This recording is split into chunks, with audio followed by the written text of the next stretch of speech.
നിങ്ങൾ പറഞ്ഞാൽ അനുസരിക്കുള്ളൂ. ഓക്കെ പറയണം.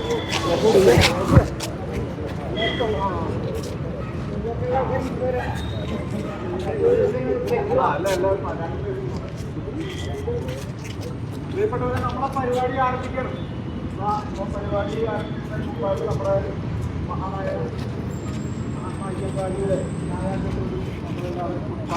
ചടങ്ങാണ്. നമ്മൾ പട്ടികജാതി ആദിവാസി സഹോദരങ്ങൾ പരസ്പരം നമ്മൾ കാണുമ്പോൾ നമ്മളൊരു അഭിവാദ്യം ചെയ്യാറുണ്ട്.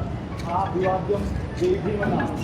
നമുക്ക് ചെയ്യാറുണ്ട് ചിന്തകളും ദർശനങ്ങളും വിജയിക്കട്ടെ എന്ന ഏറ്റവും മഹത്തായ ഒരു മുദ്രാവാക്യമാണ്. അപ്പം അതെല്ലാവരും ഏറ്റുചൊല്ലിക്കൊണ്ടാണ് പ്രാർത്ഥന നടത്തേണ്ടത്. അപ്പോൾ പ്രാർത്ഥന ആരംഭിക്കുകയാണ്. നമ്മുടെ ചെയർമാൻ ലതാക്കോളോട് ആദ്യം പ്രാർത്ഥന നടത്തി. എല്ലാവരും പ്രാർത്ഥന നടത്തുക. ജയ് ഭീം, ജയ് ഭീം, ജയ് ഭീം, ജയ് ഭീം, ജയ് ഭീം, ജയ് ഭീം. അയ്യങ്കാളി മഹാത്മാവേ, അയ്യങ്കാളി മഹാത്മാവേ, അയ്യങ്കാളി മഹാത്മാവേ, അയ്യങ്കാളി മഹാത്മാവേ. ജീവിക്കുന്നു ഞങ്ങളിലൂടെ, ജീവിക്കുന്നു ഞങ്ങളിലൂടെ, ജീവിക്കുന്നു ഞങ്ങളിലൂടെ, ജീവിക്കുന്നു ഞങ്ങളിലൂടെ. ജയ് ഭീം, ജയ് ഭീം, ജയ് ഭീം, ജയ് ഭീം, ജയ് ഭീം. അയ്യങ്കാളി മഹാത്മാവേ, അയ്യങ്കാളി മഹാത്മാവേ. ഞങ്ങളിലൂടെ ജീവിക്കുന്നു, ഞങ്ങളിലൂടെ ജീവിക്കുന്നു. ജയ് ഭീം, ജയ് ഭീം, ജയ് ഭീം, ജയ് ഭീം. അയ്യങ്കാളി മഹാത്മാവേ, അയ്യങ്കാളി മഹാത്മാവേ. ജീവിക്കുന്നു ഞങ്ങളിലൂടെ, ജീവിക്കുന്നു ഞങ്ങളിലൂടെ. ജയ് ഭീം, ജയ് ഭീം, ജയ് ഭീം, ജയ്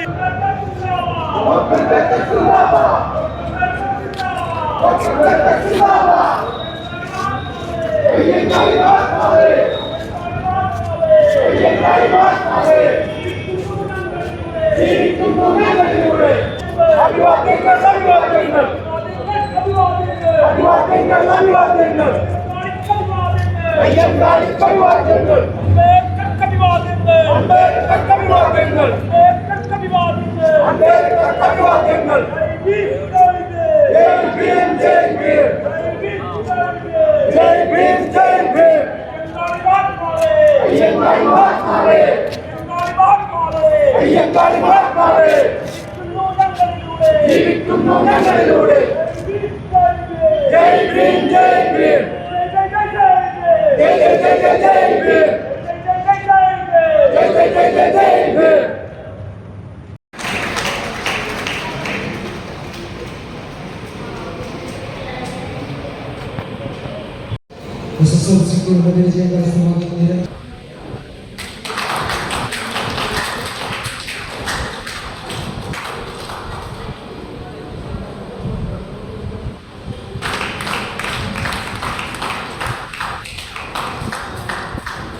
അഭിനന്ദനങ്ങൾ.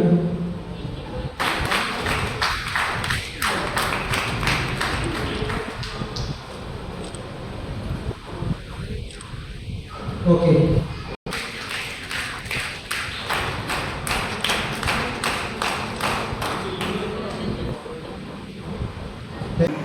ദിനാചരണം ആരംഭിക്കുകയാണ്. സ്വാഗതപാഠത്തിനായി പറവൂർ SC/ST സംയുക്ത വേദിയിലെ ജനപ്രതിനിധി ശ്രീ MA ഷാജി അവരുടെ പ്രിയ ജനങ്ങളെ, എല്ലാവർക്കും എൻ്റെ ജയ് ഭീം. ജയ് ഭീം. ഒരു അനക്കൂലില്ല. ചായ വന്നില്ലേ? ഇന്ന് നമ്മൾ പരിനിർവാണ ദിനം ആചരിക്കുകയാണ്. മഹാത്മാ അയ്യങ്കാളി നമ്മളെ ഈ ഹാളുകളിലേക്ക് പ്രവേശിപ്പിക്കാനും ഈ സ്റ്റെപ്പുകളിൽ ഇരിക്കാനും പൊതുമധ്യത്തിൽ നടത്താനും വിദ്യാഭ്യാസം നേടിത്തരാനും എത്രയോ കഷ്ടപ്പെട്ടെന്ന് എത്രയോ വർഷങ്ങളായി നമ്മൾ കേൾക്കുന്നു. അതിനെപ്പറ്റി നമുക്കെന്തെങ്കിലും പറയണ്ടേ, അറിയണ്ടേ? അതിനാണ് നമ്മളിന്ന് ഒത്തുകൂടിയിരിക്കുന്നത്. പ്രിയപ്പെട്ട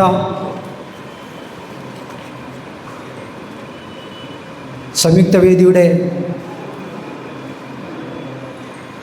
ചെയർപേഴ്സൺ, ഈ യോഗത്തിൻ്റെ അധ്യക്ഷയുമായ ശ്രീമതി ലതാ കോലോത്തുമാടം, ഈ യോഗം ഇന്നിവിടെ ഉദ്ഘാടനം ചെയ്യുന്ന ഡോക്ടർ മാളവിക ബിന്നി മാഡം, KDPയുടെ സംസ്ഥാന കമ്മിറ്റി അംഗമായ പറവൂർ ജ്യോതിവാസ്, ആദി ദ്രാവിഡ സഭ സംസ്ഥാന നേതാവ് സോമൻ പറവൂർ,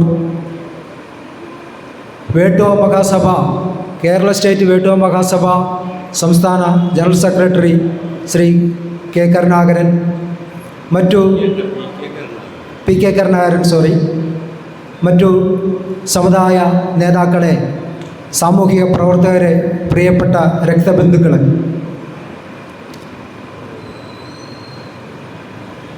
ആയിരത്തി 1863 ഓഗസ്റ്റ് 28 ജനിച്ച്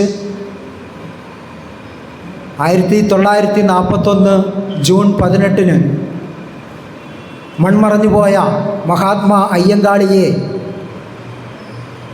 ഇത്രയും കാലം നമ്മൾ ഓമനിച്ച് നമ്മുടെ മനസ്സിൽ കൊണ്ട് നടക്കണമെങ്കിൽ അദ്ദേഹം നമുക്ക് എന്തെല്ലാം ചെയ്തിട്ടുണ്ട് എന്ന് നിസ്സാരമായിട്ട് നമുക്ക് ഓർത്തെടുക്കാൻ പറ്റില്ല.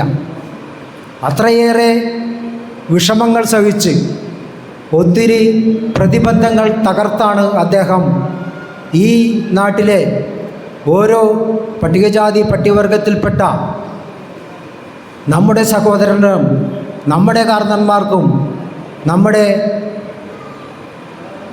രക്തബന്ധുക്കൾക്കും മാന്യമായിട്ട് ജീവിക്കാനും സാമൂഹിക സമത്വം അനുഭവിക്കാനും പ്രയത്നിച്ച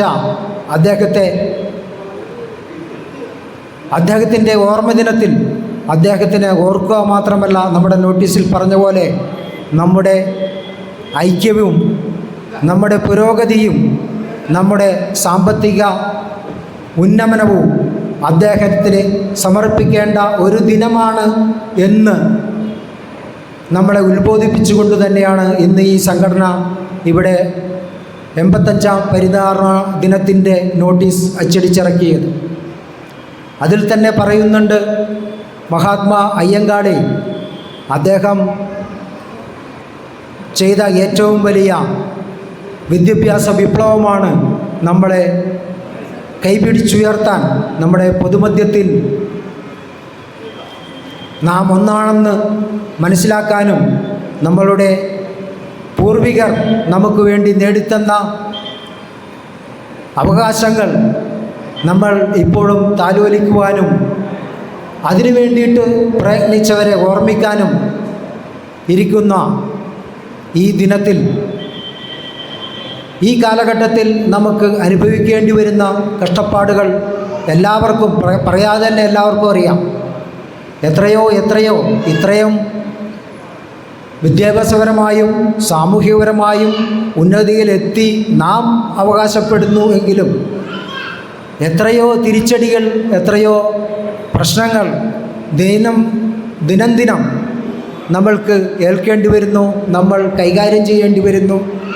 ഏറ്റവും അവസാനമായിട്ട് നടന്നതാണ് നിതിൻ രാജിൻ്റെ മരണം. നമ്മുടെ ഉദ്ഘാടക കണ്ണൂർ ഭാഗത്ത് തന്നെയുള്ള ഒരു യൂണിവേഴ്സിറ്റിയുടെ അസിസ്റ്റൻറ്റ് പ്രൊഫസറാണ്. മാഡത്തിനും ആ കാര്യങ്ങളിലൊക്കെ വളരെ അധികം അറിവുള്ളതായിരിക്കും. അതിൻ്റെ കാരണക്കാരെ പിടിക്കാൻ പോലും പറ്റാത്ത, അല്ലെങ്കിൽ അവരെ തൊടാൻ പോലും പറ്റാത്ത ഒരു അവസ്ഥയിൽ ഇപ്പോഴും ഈ നിതിൻ രാജ് ആക്ഷൻ കൗൺസിലിൻ്റെ സമരങ്ങൾ നടന്നുകൊണ്ടിരിക്കുകയാണ്. പറവൂർ SC/ST സംയുക്ത വേദി എന്ന ഈ സംഘടന രൂപീകൃതമായത് തന്നെ നിതിൻ രാജിൻ്റെ മരണത്തോടനുബന്ധിച്ച് കേരളത്തിൽ നടത്തിയ ഹർത്താലിൽ നിന്നുമാണ്. കേരള ഒട്ടുക്ക് നടന്ന ബൃഹത്തായ ആ ഹർത്താലിൽ പറവൂർ പട്ടണത്തിലും സാമീപ്യ പ്രദേശങ്ങളിലും വൻ വിജയമാക്കി തീർന്നത് SC/ST സംയുക്തവേദി എന്ന സംഘടനയായിരുന്നു. നിങ്ങളെല്ലാവരും അതിൽ പങ്കെടുത്തിട്ടുള്ളവരാണ്. നാം കണ്ടതാണ്, പറവൂർ പട്ടണം സ്തംഭിച്ചു. ഇവിടെ സമരം ചെയ്ത ഞാനടക്കമുള്ള 6 പേർക്കെതിരെ പോലീസ് കേസ് വന്നു. പോലീസ് സ്റ്റേഷനിൽ നിന്ന് ജാമ്യം കിട്ടിയാണ് ഞങ്ങളിപ്പോൾ നടക്കുന്നത്. കേരള തലത്തിൽ പലരും ജാമ്യം കിട്ടാതെ, അജി ചാലക്കേരി എന്ന് പറഞ്ഞ ഒരു മനുഷ്യനെ തിരുവല്ല കോടതിയിൽ ഹാജരാക്കുകയും അദ്ദേഹത്തിനെ അവിടെ നിന്ന് തന്നെ നേരിട്ട് ജയിലിലേക്ക് വിടുകയുമുണ്ടായ ഒരു സംഭവം നിങ്ങളെല്ലാവരും അറിഞ്ഞിരിക്കും. കേരളത്തിൻ്റെ ഒട്ടുമിക്ക സ്ഥലങ്ങളിലും പട്ടികജാതിക്കാർ സമാധാനപരമായി നടത്തിയ ഹർത്താലിന് പോലും പോലീസ് വളരെ എതിർപ്പ് പ്രകടിപ്പിച്ചുകൊണ്ട്, സർക്കാരിൻ്റെ ഉത്തരവായിരിക്കാം, നമ്മുടെ പ്രവർത്തകരെ തള്ളിമാറ്റുകയും ഉന്തിമാറ്റുകയും അടിച്ചു മാറ്റുകയും അറസ്റ്റ് ചെയ്യുകയും ചെയ്യുന്നൊരു പ്രതിസന്ധി നമ്മൾ കണ്ടതാണ്. ആ ഹർത്താൽ വിജയിപ്പിച്ച സംഘടനയാണ് ഇന്നിവിടെ SC/ST സംയുക്തവേദി എന്ന പേരിൽ സ്ഥാപിതമായിരിക്കുന്നത്. ഇതിൽ 50ഓളം സംഘടനകളെ, പറവൂർ മേഖലയിലുള്ള പട്ടികജാതി പട്ടികവർഗത്തിൽപ്പെട്ട 50ഓളം സംഘടനകളുടെ നേതാക്കളെ നമ്മൾ സമീപിക്കുകയും 35ഓളം 40ഓളം സംഘടനാ നേതാക്കളെ നേരിട്ട് കണ്ട് നമ്മളുടെ ആലോചന യോഗത്തിലേക്ക് ക്ഷണിക്കുകയും നമ്മളുടെ തീരുമാനങ്ങൾ വീണ്ടും അറിയിക്കുകയും നമ്മളുടെ നോട്ടീസുകൾ അവരവരുടെ സ്ഥലങ്ങളിൽ കൊണ്ടുപോയി എത്തിക്കുകയും അവരവിടെ വിതരണം ചെയ്യുമൊക്കെ ഈ സംഘടന രൂപീകൃതമായതിനു ശേഷം ഈ ജൂൺ 18 പരിനിർവാണ പരിപാടിക്ക് വേണ്ടിയുള്ള വിജയിപ്പിക്കുന്നതിന് വേണ്ടിയുള്ള പ്രവർത്തനങ്ങൾ സംഘടന ശക്തമായിട്ട് നടത്തിയിട്ടുള്ളതാണ്. ഇന്നിവിടെ പറവൂർ പട്ടണത്തിൽ തന്നെ മറ്റൊരു സംഘടന അയ്യങ്കാളി ചരമദിനം ആചരിക്കുന്നുണ്ട്. നമ്മൾ ഐക്യം പറയുകയും പ്രവർത്തിക്കാതിരിക്കുകയും ചെയ്യുന്ന ഒരു അവസ്ഥ നമ്മൾ ഇവിടെ കാണുകയാണ്. എല്ലാവരും ഒറ്റക്കെട്ടായി ഒറ്റ വേദിയിൽ ഒരേ സ്വരമായി നമ്മൾ ഒരേ മനസ്സോടെ ഇരിക്കണം എന്നുള്ള ചിന്തയിൽ നിന്നാണ് സംയുക്തവേദി എന്ന വാക്ക് തന്നെ ഉണ്ടായത്. സംയുക്തവേദിയിൽ എല്ലാ വിധത്തിലുള്ള പട്ടികജാതി പട്ടികവർഗ ആദിദ്രാവിഡ വിഭാഗത്തിലെ എല്ലാ സംഘടനകളും ചേർന്ന് പ്രവർത്തിക്കുന്നുണ്ട്. അവരെല്ലാം തന്നെ മഹാത്മാ അയ്യങ്കാളി പരിനിർവാണ ദിനത്തിൽ മാത്രമല്ല, ജന്മദിനത്തിലും ഡോക്ടർ അംബേദ്കറുടെ ജന്മദിനത്തിലും ചരമദിനത്തിലും എല്ലാം ഒത്തുകൂടാനും നമ്മൾക്ക് എന്തെങ്കിലും വിഷയം വന്നാൽ, എന്തെങ്കിലും പ്രശ്നങ്ങൾ വന്നാൽ ഒത്തൊരുമിച്ച് നേരിടുന്നതിന് ഐക്യശക്തിയായി ഒരു സ്വരമായി പ്രതികരിക്കാനും വേണ്ടുന്ന ഒരു സംഘടന എന്ന നിലയിലാണ് സംയുക്തവേദി മുന്നോട്ട് പോകുന്നത്.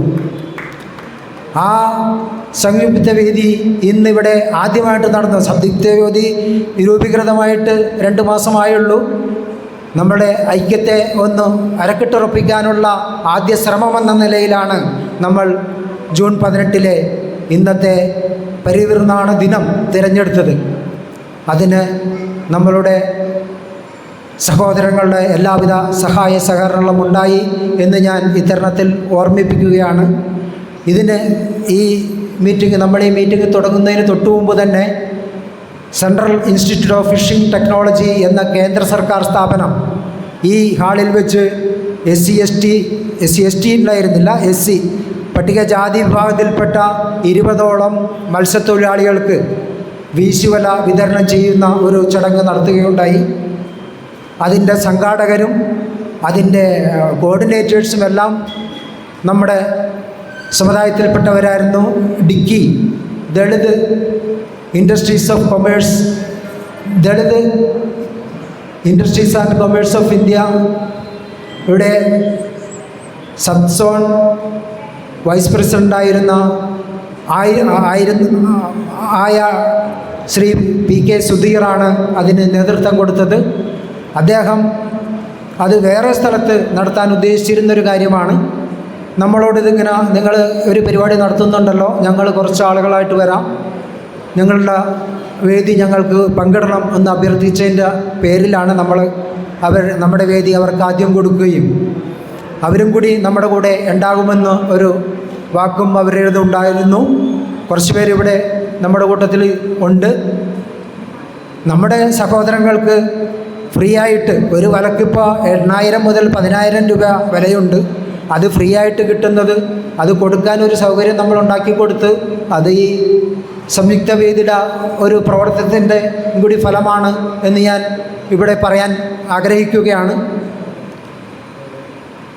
ഈ പരിനിർവാണ ദിനം വളരെ പെട്ടെന്ന്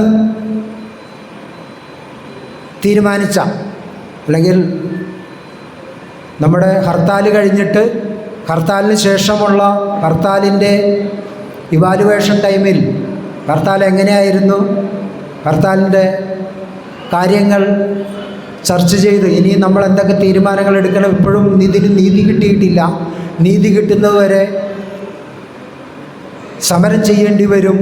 നമ്മൾ ആവശ്യപ്പെട്ടത് നിതിൻ രാജിന് 10 കോടി രൂപ, കുടുംബത്തിന് 10 കോടി രൂപ നഷ്ടപരിഹാരം കൊടുക്കുക.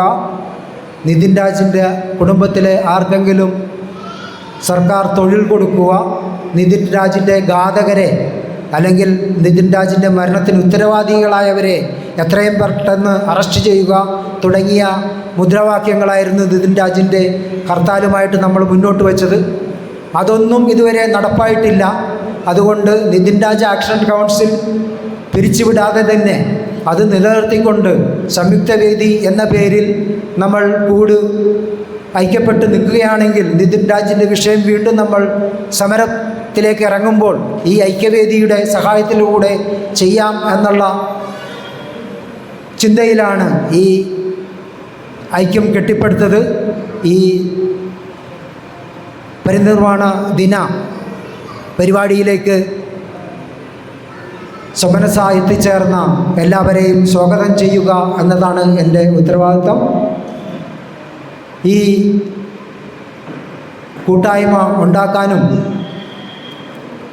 അതിൽ പ്രവർത്തനങ്ങൾ നടത്തി ഒത്തൊരുമയുണ്ടാക്കി നമ്മൾക്ക് ജൂൺ 18 മഹാത്മാ അയ്യങ്കാളിയുടെ ചരമദിന പരിപാടികൾ ആസൂത്രണം ചെയ്തും എന്നും ആദ്യം പറഞ്ഞത് ശ്രീമതി ലതാ കോലോത്ത് മാഡമാണ്. ഈ സംയുക്ത വേദിയുടെ ചെയർപേഴ്സൺ എന്ന് മാത്രമല്ല വിദ്യാഭ്യാസ വകുപ്പിൽ നിന്നും അസിസ്റ്റൻ്റ് എഡ്യൂക്കേഷണൽ ഓഫീസറായിട്ട് റിട്ടയർ ചെയ്ത മാഡം പറവൂർ സ്വദേശി തന്നെയാണ്. നമ്മളുടെ എല്ലാ കൂട്ടായ്മയിലും ഞങ്ങൾ ഹർത്താലിനെ പറവൂർ ചേന്നമംഗലം ജംഗ്ഷനിൽ നിന്നും സൗത്ത് 4 വഴി KMK വരെ 4 പ്രാവശ്യം നടന്നു. അങ്ങോട്ട് പോവും, തിരിച്ചിങ്ങോട്ട് വരും, വീണ്ടും അങ്ങോട്ട് പോവും, പിന്നീട് ഇങ്ങോട്ട് വരും. പോലീസ് വലഞ്ഞു ഞങ്ങളെ കൊണ്ട്. ഈ 4 വട്ടം നടന്നപ്പോഴും മാഡം ഞങ്ങളുടെ കൂടെ സാരിയും ചുരിദാറായിരുന്നു. അത് കഷ്ടപ്പെട്ട് ഞങ്ങളുടെ കൂടെ 4 വട്ടം അങ്ങോട്ടും ഇങ്ങോട്ടും നടന്നു. ഉശരനായിട്ട് മുദ്രാവാക്യങ്ങൾ ഏറ്റുവിളിക്കുന്നത് ഞാൻ ശ്രദ്ധിക്കുകയായിരുന്നു. ഞാൻ ആദ്യമായിട്ടാണ് മാഡം ഇങ്ങനെ പൊതുവേദിയിൽ റോട്ടിലിറങ്ങി സമരം ചെയ്യുന്നത് ആദ്യമായിട്ട് കാണുന്നത്. ഞാനിങ്ങനെ മനസ്സിൽ വിചാരിച്ചു, വിദ്യാഭ്യാസ വകുപ്പിൽ നിന്ന് ഇറങ്ങിയ ഒരാൾക്ക് റോട്ടിലൊരു 10,000 കുട്ടികളെങ്കിലും ഉണ്ടാകും. കാരണം നമ്മൾ വണ്ടിയൊന്നും തടഞ്ഞില്ല, വണ്ടിയൊക്കെ പോകുന്നുണ്ടായിരുന്നു. നമ്മൾ പ്രതിഷേധം അറിയിക്കുന്നുണ്ടായിരുന്നുള്ളൂ. വാഹനങ്ങൾ പോകുന്നുണ്ടായിരുന്നു, ബസ് പോകുന്നുണ്ട്. കുറച്ച് നേരത്തേക്ക് മാത്രമേ നമ്മൾ ആ പ്രതിഷേധം അറിയിക്കാനുള്ള തടസ്സം ഉണ്ടാക്കിയുള്ളൂ. അതിനുശേഷം വാഹനങ്ങളൊക്കെ ഓടി. ആ വാഹനങ്ങളിലൊക്കെ മാഡം പഠിപ്പിച്ച കുട്ടികൾ അല്ലെങ്കിൽ മാഡത്തിൻ്റെ കൂടെ ജോലി ചെയ്തവരെല്ലാവരും ഉണ്ടാവും. ഞാനപ്പോൾ എൻ്റെ മനസ്സിലോർത്തു, കുട്ടികളൊക്കെ ഊറിച്ചിരിക്കണ്ടാവും, മാഡം റിട്ടയറായപ്പോൾ റോട്ടിൽ നടക്കുന്നുണ്ടല്ലോ എന്ന് ചിരിക്കുന്നുണ്ടാവുമെന്ന് ഞാനിങ്ങനെ ഓർത്തു. മാഡം അത്രയ്ക്ക് ഡെഡിക്കേറ്റഡാണ് പട്ടികജാതി വിഷയങ്ങളിൽ മാത്രമല്ല, നമ്മളെ ഐക്യപ്പെടുത്തുന്നതിനും നമ്മളെ സ്നേഹിക്കുന്നതിനും നമ്മളെ ചേർത്ത് നിർത്തുന്നതിനും മാഡം വളരെ ഡെഡിക്കേറ്റഡാണ്. മാഡത്തിന് അധ്യക്ഷ എന്ന നിലയിൽ മാത്രമല്ല, ഈ നാടിൻ്റെ അഭിമാനം എന്ന നിലയിൽ കൂടി ഞാൻ സ്വാഗതം പറയുകയാണ്.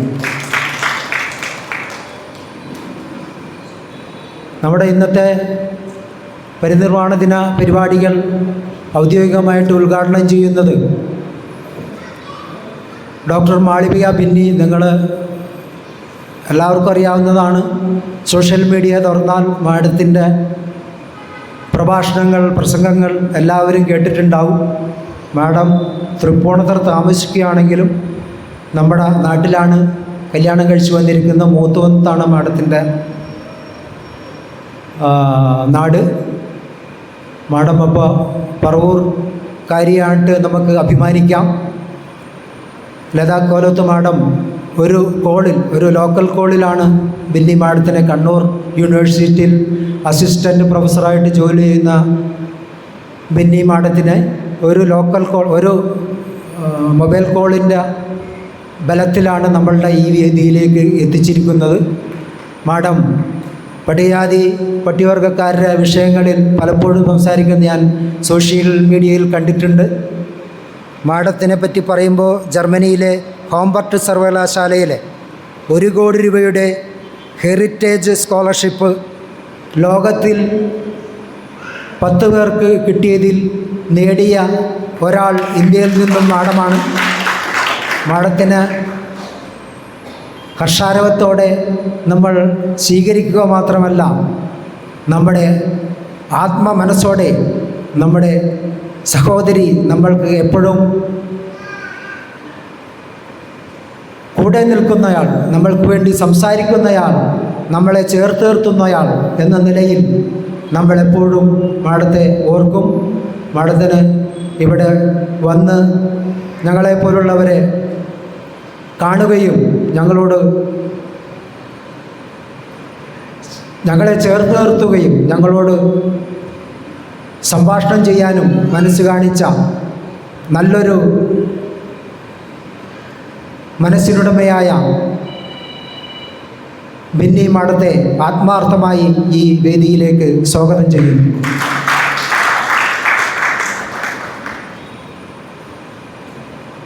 ശ്രീ പറവൂർ ജ്യോതിവാസ് നിങ്ങൾക്കെല്ലാവർക്കും അറിയാവുന്നതാണ്.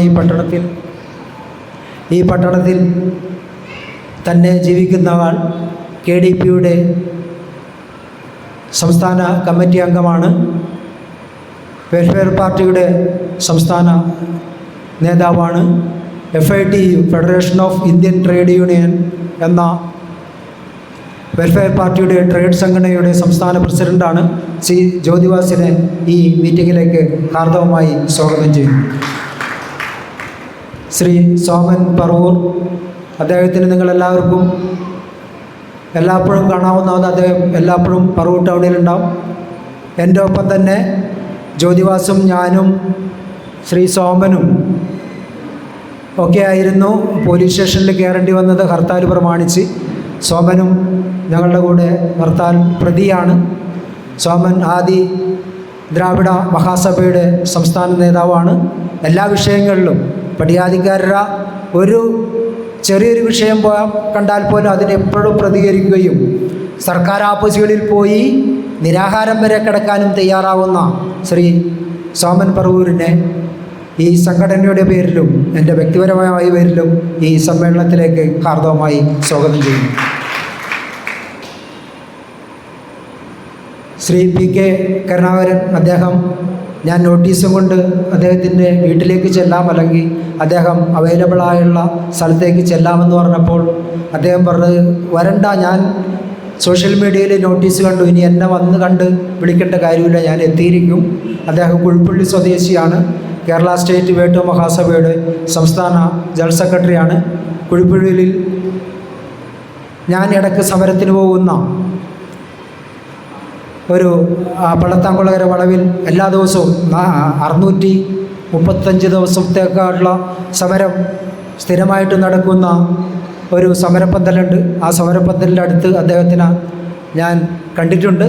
അദ്ദേഹം അതിൻ്റെ അടുത്തൊരു കടയിൽ ഉണ്ടാകും.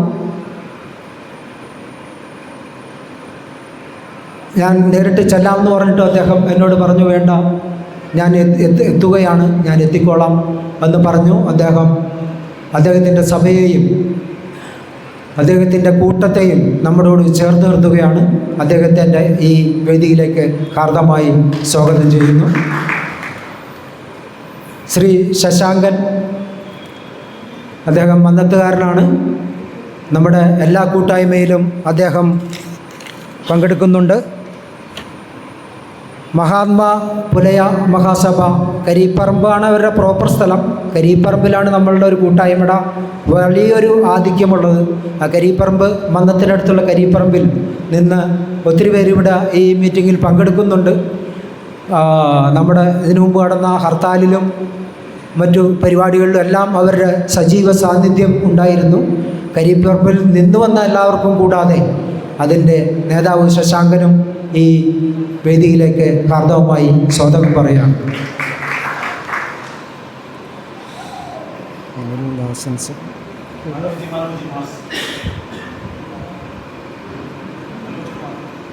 ശ്രീ മനോജ് കുമാർ ഏഴിക്കര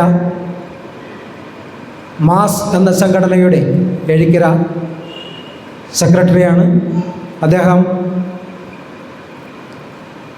നമ്മുടെ കൂട്ടായ്മയിൽ എപ്പോഴും ഈ ഹർത്താലിലും ഉണ്ടായിരുന്നു, മറ്റു കൂട്ടായ്മയിലുണ്ട്. മാസിൻ്റെ ഒരു മീറ്റിങ്ങിൽ പഞ്ചായത്ത് മെമ്പർമാർക്ക്, പട്ടികജാതി മെമ്പർമാരായ ഏഴിക്കര പഞ്ചായത്ത് മെമ്പർമാർക്ക് മാസിൻ്റെ ഒരു മീറ്റിങ്ങിൽ സ്വീകരണം കൊടുത്തപ്പോൾ ഞാനും അതിൽ പങ്കെടുത്തിരുന്നു. അത് ഈ തോന്നിയാവിലെ ഒരു ഹാളിൽ വെച്ചായിരുന്നു. മാസ് വളരെ ഏറെക്കാലമായി ഏഴിക്കര കടാമംഗലം ഭാഗത്ത് ശക്തമായിട്ട് പ്രവർത്തിക്കുന്ന സംഘടനയാണ്. അതിൻ്റെ ഒരു മുൻനിര പോരാളി മായാദാസൻ ഇവിടെ ഇരിക്കുന്നുണ്ട്. അദ്ദേഹം വേദിയിലേക്ക് വന്നിട്ടില്ല. മനോജിനും സഹപ്രവർത്തകർക്കും ഈ വേദിയിലേക്ക് ആത്മാർത്ഥമായ സ്വാഗതം പറയുകയാണ്. ഇവിടെ ഈ പരിനിർവ്വഹണ ദിനത്തിൽ എത്തിച്ചേർന്ന എല്ലാ രക്തബന്ധുക്കൾക്കും സഹോദരന്മാർക്കും ഒരിക്കൽ കൂടി സ്വാഗതം പറഞ്ഞുകൊണ്ട് നിർത്തുന്നു. ജയ് ഭീം, ജയ് മഹാത്മാ. യോഗോദ്ഘാടകയും കണ്ണൂർ സർവകലാശാല ചരിത്ര വിഭാഗം അസിസ്റ്റന്റ് പ്രൊഫസറുമായ ഡോക്ടർ മാളവിക ബെന്നി, സ്വാഗത ഭാഷണം നടത്തിയ സംയുക്ത വേദിയുടെ general convener Shri M.A. Shajan, വിവിധ സംഘടനകളുടെ നേതാക്കൾ, ഓരോരുത്തരുടെ പേര് ഞാൻ പറയുന്നില്ല, കാരണം എന്നെ സംബന്ധിച്ചിടത്തോളം നമ്മളെല്ലാം ഒന്നാണ്. വേർതിരിവുകളില്ലാതെ നിൽക്കുന്ന എൻ്റെ പ്രിയ സഹോദരൻ്റെ എത്തിയിരിക്കുന്ന എല്ലാ പ്രിയ സഹോദരങ്ങൾക്കും മഹാത്മാ അയ്യങ്കാളിയുടെ 85ാം പരിനിർവ്വാണ ദിനം എത്തിച്ചേർന്ന എല്ലാവർക്കും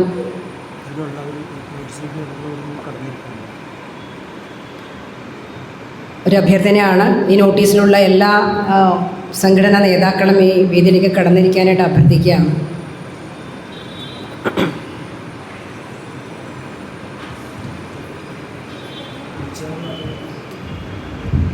കഥ അറിയാത്തവരാരും ഉണ്ടാവില്ലല്ലോ. കാട്ടിൽ ഒറ്റപ്പെട്ട തൻ്റെ വാസസ്ഥലത്ത് താൻ ഇതുവരെ കണ്ടിട്ടില്ലാത്ത ഒരു ഗുരുവിനെ, ഞാൻ പറയുന്നത് കേൾക്കുന്നുണ്ടോ? എക്കോ ഉണ്ടോ? കേൾക്കുന്നുണ്ടല്ലോ. താൻ ഇന്ന് വരെ കണ്ടിട്ടില്ലാത്ത ഗുരുവിനെ മനസ്സിൽ ധ്യാനിച്ച് ആയുധാഭ്യാസം ചെയ്ത ചെറുപ്പക്കാരൻ ദ്രോണാചാര്യർ പാണ്ഡവരും കൗരവരുമായി കാട്ടിലേക്ക് എത്തുമ്പോൾ അവരുടെ കൂടെ ഉണ്ടായിരുന്ന നായ കുരയ്ക്കുന്ന ശബ്ദം കേട്ട് ആ ശബ്ദത്തിലൂടെ കുരയ്ക്കുന്ന നായയുടെ വായിലേക്ക് അമ്പ് ചെയ്ത് ലക്ഷ്യസ്ഥാനത്ത് എത്തിച്ചത് ആരാണ് എന്ന ചോദ്യം ദ്രോണാചാര്യെ പോലെ സ്വാർത്ഥചിന്തയുള്ള, പ്രത്യേകം പറയേണ്ടതാണ്, സ്വാർത്ഥചിന്തയുള്ള ഒരു ഗുരുവിനെ കണ്ടെത്തേണ്ടതുണ്ടായിരുന്നു. താൻ വളർത്തിക്കൊണ്ടുവന്ന ശിഷ്യഗണങ്ങളിൽ ഏറ്റവും ശക്തൻ അർജുനനാണ് എന്ന് സ്ഥാപിക്കേണ്ട ദ്രോണാചാര്യരുടെ മുന്നിലേക്ക് വെല്ലുവിളിയായിട്ടാണ് ആ കാട്ടിലെ ആദിമ വംശജൻ വന്നു വീണത്. ഏകലവ്യൻ സ്വയം സമാർജിച്ച കരുത്തും ജ്ഞാനവും ഗുരുവിന് വേണ്ടിയിട്ട് പെരുവിരൽ അർപ്പിച്ചുകൊണ്ട് താൻ നേടിയ ജ്ഞാനത്തെ, അതുവരെ തൻ്റെ ആ ആയുധത്തെ ഗുരുവിനായി സമർപ്പിച്ച ഏകലവ്യൻ എപ്പോഴും എൻ്റെ വേദനയാണ്. നമ്മുടെ ജ്ഞാനത്തെ, നമ്മുടെ അഭിമാനത്തെ, നമ്മുടെ സംസ്കാരത്തെ പെരുവിരൽ നശിപ്പിച്ചുകൊണ്ട് നിർവീര്യമാക്കിക്കൊണ്ട് ഇവിടേക്ക് കടന്നു വന്ന സവർണരുടെ പ്രതീകമാണ് ദ്രോണാചാര്യർ. അതിൽ ബലിയാടാക്കപ്പെട്ട ഏകലവ്യന്മാരാണ് നമ്മൾ. ആ ഏകലവ്യന്മാർക്ക് ഉയിർത്തെഴുന്നേൽപ്പ് നൽകിയ മഹാനാണ് മഹാത്മാ അയ്യങ്കാളി. ഇരുണ്ട ചക്രവാളത്തിലേക്ക്, ഇരുണ്ട കാലഘട്ടത്തിൽ നിന്ന് വജ്രായുധം പോലെ തീക്ഷ്ണമായ പ്രകാശമായി കടന്നു വന്ന മഹാത്മാ അയ്യങ്കാളിയുടെ പിൻഗാമികളാണ് നാം. മനുഷ്യനെ പോലെ പൊതുനിരത്തുകളിൽ നടക്കാൻ ഇന്ന് നമുക്ക് ഇരുന്നൊന്ന് ആലോചിച്ച് നോക്കണം. പറവൂർ നഗരസഭയുടെ ഹൃദയഭാഗത്തെ ഈ ടൗൺ ഹാളിൽ നമുക്ക് ഇരിക്കാൻ അവസരമുണ്ടാക്കിയ മനുഷ്യനെ നമ്മൾ എങ്ങനെയാണ് ആദരിക്കേണ്ടത്? ഏത് നിമിഷമാണ് നാം വിസ്മരിക്കേണ്ടത്? ഒന്നായി, ഒറ്റക്കെട്ടായി, ഒറ്റ ശബ്ദമായി പുനർജനിക്കേണ്ടവരാണ് നാം. അവർ പോരാടി നേടിയതാണ്. എൻ്റെ മകൾ ഇവിടെ ഇരിക്കുന്നു, ഇളയ മകൾ ഇന്ന് രാവിലെ പറഞ്ഞു, അമ്മേ, അവരൊക്കെയും അവരുടെ ജീവിതത്തിൻ്റെ പരമാവധിയാണ് നമുക്ക് നൽകിയത്. നാം നമ്മുടെ ജീവിതത്തിൻ്റെ മിനിമമാണ് ഇവിടെ എത്തുക എന്ന മിനിമമേ ചെയ്യേണ്ടൂ. അതാണ് നാം ആഗ്രഹിച്ചത്. നിതിൻ രാജ് എന്ന് പറയുന്ന 21കാരൻ കേൾക്കുമ്പോൾ വിഷമം തോന്നും. വെറും 41 കിലോഗ്രാം മാത്രമുള്ള മെലിഞ്ഞ ആ പയ്യനെ അവസാന നിമിഷം വരെ ഇവിടെ നിലനിൽക്കുന്ന ചാതുർവർണ്ണ്യത്തോട്, സവർണ മേധാവിത്വത്തോട് പോരാടിയ നിതിൻ രാജിനെ കൊന്നതായിരിക്കും, മരിച്ചു എന്നാണ് പറയുന്നത്, ആത്മഹത്യ. എന്തായാലും ആ മരണം വരെയും ആ മകൻ പോരാടി, പഠിച്ചു നേടിയ പോരാട്ടങ്ങളെ തകർത്ത് തരിപ്പണമാക്കുന്ന സവർണ മേധാവിത്വത്തിന് എതിരായിട്ടുള്ള ശക്തമായ ഒരു തിരിച്ചുവരവായിരുന്നു മഹാത്മാ അയ്യങ്കാളിയുടെ വില്ലുവണ്ടി യാത്ര പോലുള്ള ഒരു തിരിച്ചുവരവായിരുന്നു ഏപ്രിൽ 28 കേരളത്തിൻ്റെ തെരുവിൽ കണ്ടത്. പത്തനംതിട്ടയിലെ ഒരു വനിത ഒറ്റയ്ക്ക് ഒരു കടയടപ്പിച്ചു. ഒരു കടയല്ല, അവർക്ക് തന്നെ കൊണ്ട് കഴിയുന്നതൊക്കെ ചെയ്തു. എറണാകുളത്ത് നിന്ന റിവ്യൂവിൽ പറഞ്ഞതാണ്, ആ വനിതയെ പോലീസുകാർ അറസ്റ്റ് ചെയ്തുകൊണ്ടുകൊണ്ട് ജാമ്യത്തിലിറക്കാൻ ആരുമില്ല. പക്ഷേ അവരുടെ വീര്യമൊന്ന് ആലോചിച്ച് നോക്കണം. നമ്മുടെ കുഞ്ഞുങ്ങൾ പഠിച്ച് മുന്നേറാൻ, ജീവിതത്തിൽ നമ്മുടെ സമൂഹത്തിന് മുന്നേറാനുള്ള ഏറ്റവും ശക്തമായ ആയുധമാണ് വിദ്യാഭ്യാസം.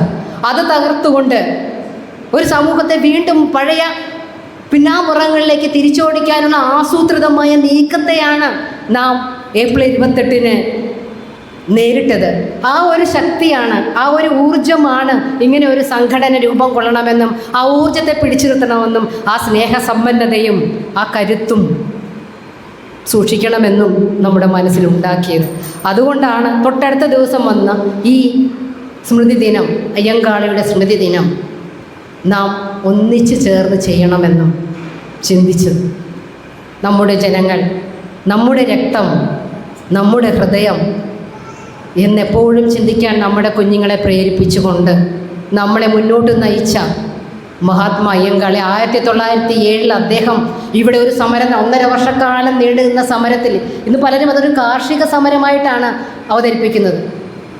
വിദ്യാഭ്യാസം, ഇന്ന് നാം കാണുന്ന പൊതുവിദ്യാഭ്യാസം, പൊതു എന്ന ചിന്ത, ഇവിടുത്തെ മനുഷ്യരെല്ലാം ഒന്നാണ്, സമത്വത്തിന് വേണ്ടി ചിന്തിച്ച മനസ്സാണ്. അതീക്ഷ്ണമായ ബുദ്ധിയിലേക്ക് വന്നത് അതാണ്. മഹാരാജാവിൻ്റെ മക്കൾ എന്ത് പഠിക്കുന്നു, അതെൻ്റെ മക്കളും പഠിക്കണം. മഹാരാജാവ് ഏത് തെരുവിലൂടെ നടക്കുന്നു, അവിടെ ഞങ്ങൾക്കും നടക്കണം എന്ന് ചിന്തിച്ച മനസ്സാണ്. മനുഷ്യനൊന്നേയുള്ളൂ, അവർക്കുള്ള അവകാശങ്ങളും തുല്യമാണ്. ആ തുല്യതയ്ക്ക് വേണ്ടി, നീതിക്ക് വേണ്ടി നമ്മുടെ ജനസിൽപ്പെട്ട നേതാവ്, മഹാത്മാ എന്ന് വിളിക്കപ്പെടുന്ന ഒരേ ഒരാളുള്ളൂ ഇന്ത്യയിൽ, മഹാത്മാ അയ്യങ്കാളി. രോമാഞ്ചം ഉണ്ടാവുന്നില്ലേ? മഹാത്മാ അയ്യങ്കാളി എന്ന് വേറൊരാളെ മഹാത്മാ അയ്യങ്കാളി, മഹാത്മാ വാക്ക് ആലോചിച്ച് നോക്കണം. അതുകൊണ്ടാണ് അദ്ദേഹം മരിച്ച് 38 വർഷങ്ങൾക്ക് ശേഷമാണ് അദ്ദേഹം അറിയപ്പെടുന്നത്. അതിൻ്റെ ചിത്രമെല്ലാം എന്തായാലും ഡോക്ടർ മാളവിക ഇവിടെ ഉണ്ട്, ഞാൻ കൂടുതൽ പറയുന്നില്ല. അന്ന് 3 കാര്യങ്ങൾ അദ്ദേഹം ആവശ്യപ്പെട്ടത്. ഞങ്ങളുടെ കുഞ്ഞുങ്ങളെ പഠിപ്പിച്ചില്ലെങ്കിൽ നിങ്ങളുടെ പാഠങ്ങളെല്ലാം മുട്ടിപ്പുല്ല് വളരുമെന്നാണ് പറഞ്ഞത്. അതൊരു ശക്തമായ താക്കീതായിരുന്നു. ഞങ്ങളെ പഠിപ്പിച്ചില്ലെങ്കിൽ നിങ്ങളുടെ അറകൾ ഒഴിയും, ഞങ്ങളുടെ കുട്ടികളെ പഠിപ്പിച്ചില്ലെങ്കിൽ നിങ്ങളുടെ വയറ് എരിയും. ഇന്ന് ഒരു വാട്സപ്പ് മെസ്സേജിൻ്റെ ബലത്തിൽ തെരുവുകളിലേക്ക് നമ്മുടെ ജനങ്ങൾ ഇറങ്ങുമ്പോൾ ഇവിടെയുള്ള ഭരണ അധികാരികൾ വിചാരിച്ചില്ല ഇത്രയും ജനങ്ങൾ ഒരുമിച്ചിറങ്ങുമെന്ന്. അതുപോലെ തന്നെയായിരുന്നു അന്നും ഉണ്ടായത്. സമരം ചെയ്താൽ ഇവരെങ്ങോട്ട് പോകും? അന്നന്ന് കൊയ്ത് കിട്ടുന്ന അരി വറുത്തെടുത്ത് വെച്ച് വെക്കുന്ന ഈ വിഭാഗങ്ങൾ കൃഷി ചെയ്തില്ലെങ്കിൽ, പണിക്ക് പോയില്ലെങ്കിൽ പട്ടിണി കിടക്കുന്നവർ കരുതി. പക്ഷേ മഹാത്മാ അയ്യങ്കാളി എന്ന നേതാവിൻ്റെ മനസ്സിൽ രൂപപ്പെട്ടത് പല വഴികളിലൂടെയായിരുന്നു. ഇതേപോലെ നവമാധ്യമങ്ങളില്ല, ടെക്നോളജി ഇല്ലാഞ്ഞിട്ട് പോലും ആ തീക്ഷ്ണമായ ബുദ്ധി ഒരു നൂറ്റാണ്ടുകൾക്ക് മുന്നേ സഞ്ചരിച്ച ബുദ്ധിയായിരുന്നു.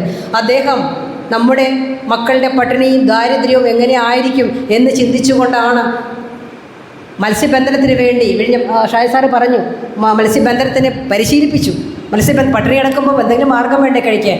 ഞാൻ ചരിത്രത്തിലേക്ക് പോകും, നിങ്ങൾക്ക് അറിയാവുന്ന കാര്യങ്ങൾ, അതിലേക്കൊന്നും അധികം ഞാൻ കിടക്കുന്നില്ല. 3 കാര്യങ്ങളാണ് അദ്ദേഹം അന്ന് ആവശ്യപ്പെട്ടത്. 1, ഞങ്ങളുടെ കുട്ടികൾക്ക് വിദ്യാഭ്യാസം നൽകുക. 2, 1 ദിവസം അവധി നൽകുക. 3, വർദ്ധിച്ച വേതനം നൽകുക. 3 കാര്യങ്ങൾ ആവശ്യപ്പെട്ടു. റഷ്യൻ വിപ്ലവം ആരംഭിക്കുന്നതിന് മുമ്പ് തന്നെയാണ് അദ്ദേഹം ഇങ്ങനെ ചിന്തിച്ചത്. ആ മഹാത്മാവായ അയ്യങ്കാളിയുടെ പരിനിർവാണ ദിനത്തിൽ നാം ചില കാര്യങ്ങൾ ഓർക്കുക. നമുക്ക് പല കാര്യങ്ങളും ബോധപൂർവം പൊതുസമൂഹം നിഷേധിക്കുന്നുണ്ട്. വിദ്യാഭ്യാസ അവകാശങ്ങളും മാത്രമല്ല, ഏറ്റവും സിമ്പിളായിട്ടുള്ളൊരു കാര്യം പറയാം. നമുക്ക് ഈ അങ്കമാലി ഭാഗത്ത് ഒരു ഇൻഡസ്ട്രിയൽ ഏരിയ ഉണ്ട്. അതിൽ 35 സെൻറ്റ് ഭൂമി നമുക്കുള്ളതാണ്. സുധി സാറ് പറയും കൃത്യമായിട്ട്. അതിൽ 15 സെൻറ്റാണ് അതായത് നമുക്ക് അനുവദിച്ച് കിട്ടില്ല. അത് ഉപയോഗിക്കുന്ന മറ്റാരൊക്കെയാണ്. നമ്മളത് അറിയുന്ന പോലുമില്ല. നമുക്ക് ഭരണഘടനാപരമായി കിട്ടേണ്ട പലതും നമുക്ക് കിട്ടുന്നില്ല എന്ന അറിവ് പോലും നമുക്കില്ലാത്ത വിധം നമ്മളൊരുതരം മൂഢസ്വർഗത്തിലാണ്. അപ്പോൾ അതെല്ലാം തിരിച്ചറിയണമെങ്കിൽ ഒറ്റക്കെട്ടായി നിൽക്കണം, ഒറ്റ ശബ്ദമായി മാറണം. അപ്പോൾ മാത്രമാണ് നമുക്ക് ചോദിച്ചു വാങ്ങാനും നമുക്കുള്ള നീതി നിഷേധങ്ങൾക്ക് എതിരായിട്ട് ഉള്ള പ്രതിഷേധങ്ങൾക്ക് ശക്തി ഉണ്ടാവുകയും ചെയ്യുള്ളൂ. ആ ശക്തിയായിട്ട് മാറാൻ നമുക്ക് കഴിയട്ടെ എന്നാണ് എനിക്ക് ഈ ദിനത്തിൽ നിങ്ങളോട് പറയാനുള്ളത്. നമുക്ക് ഇന്നേ ദിവസം നമ്മളോട് സംവദിക്കാൻ കിട്ടിയിരിക്കുന്ന ആൾ സാധാരണക്കാരിയല്ല. എനിക്ക് ഡോക്ടർ മാളവിക ബെന്നിയോട് ഉള്ള ബഹുമാനത്തിന് കാരണം അവർ കണ്ണൂരിലെ ചരിത്ര വിഭാഗം പ്രൊഫസറായതുകൊണ്ട് മാത്രമല്ല. ലോകത്ത് 10 പേരിൽ ഒരാൾക്ക് അല്ലേ 1 കോടി രൂപയുടെ ഹെറിറ്റേജ് ഫെല്ലോഷിപ്പ് തരും. 10 പേരിൽ ഒരാൾക്ക്. ആലോചിച്ച് നോക്കണം. ഈ ലോകത്ത് ലോകത്ത് 10 പേർക്ക് അതിലൊരാളാണായിരിക്കുന്നത്. നിസ്സാരക്കാരിയല്ലായിരിക്കുന്നത്. അതിനേക്കാൾ ഉപരിയായിട്ട് അവരുടെ ചിന്ത പോകുന്ന ഒരു വഴിയുണ്ട്.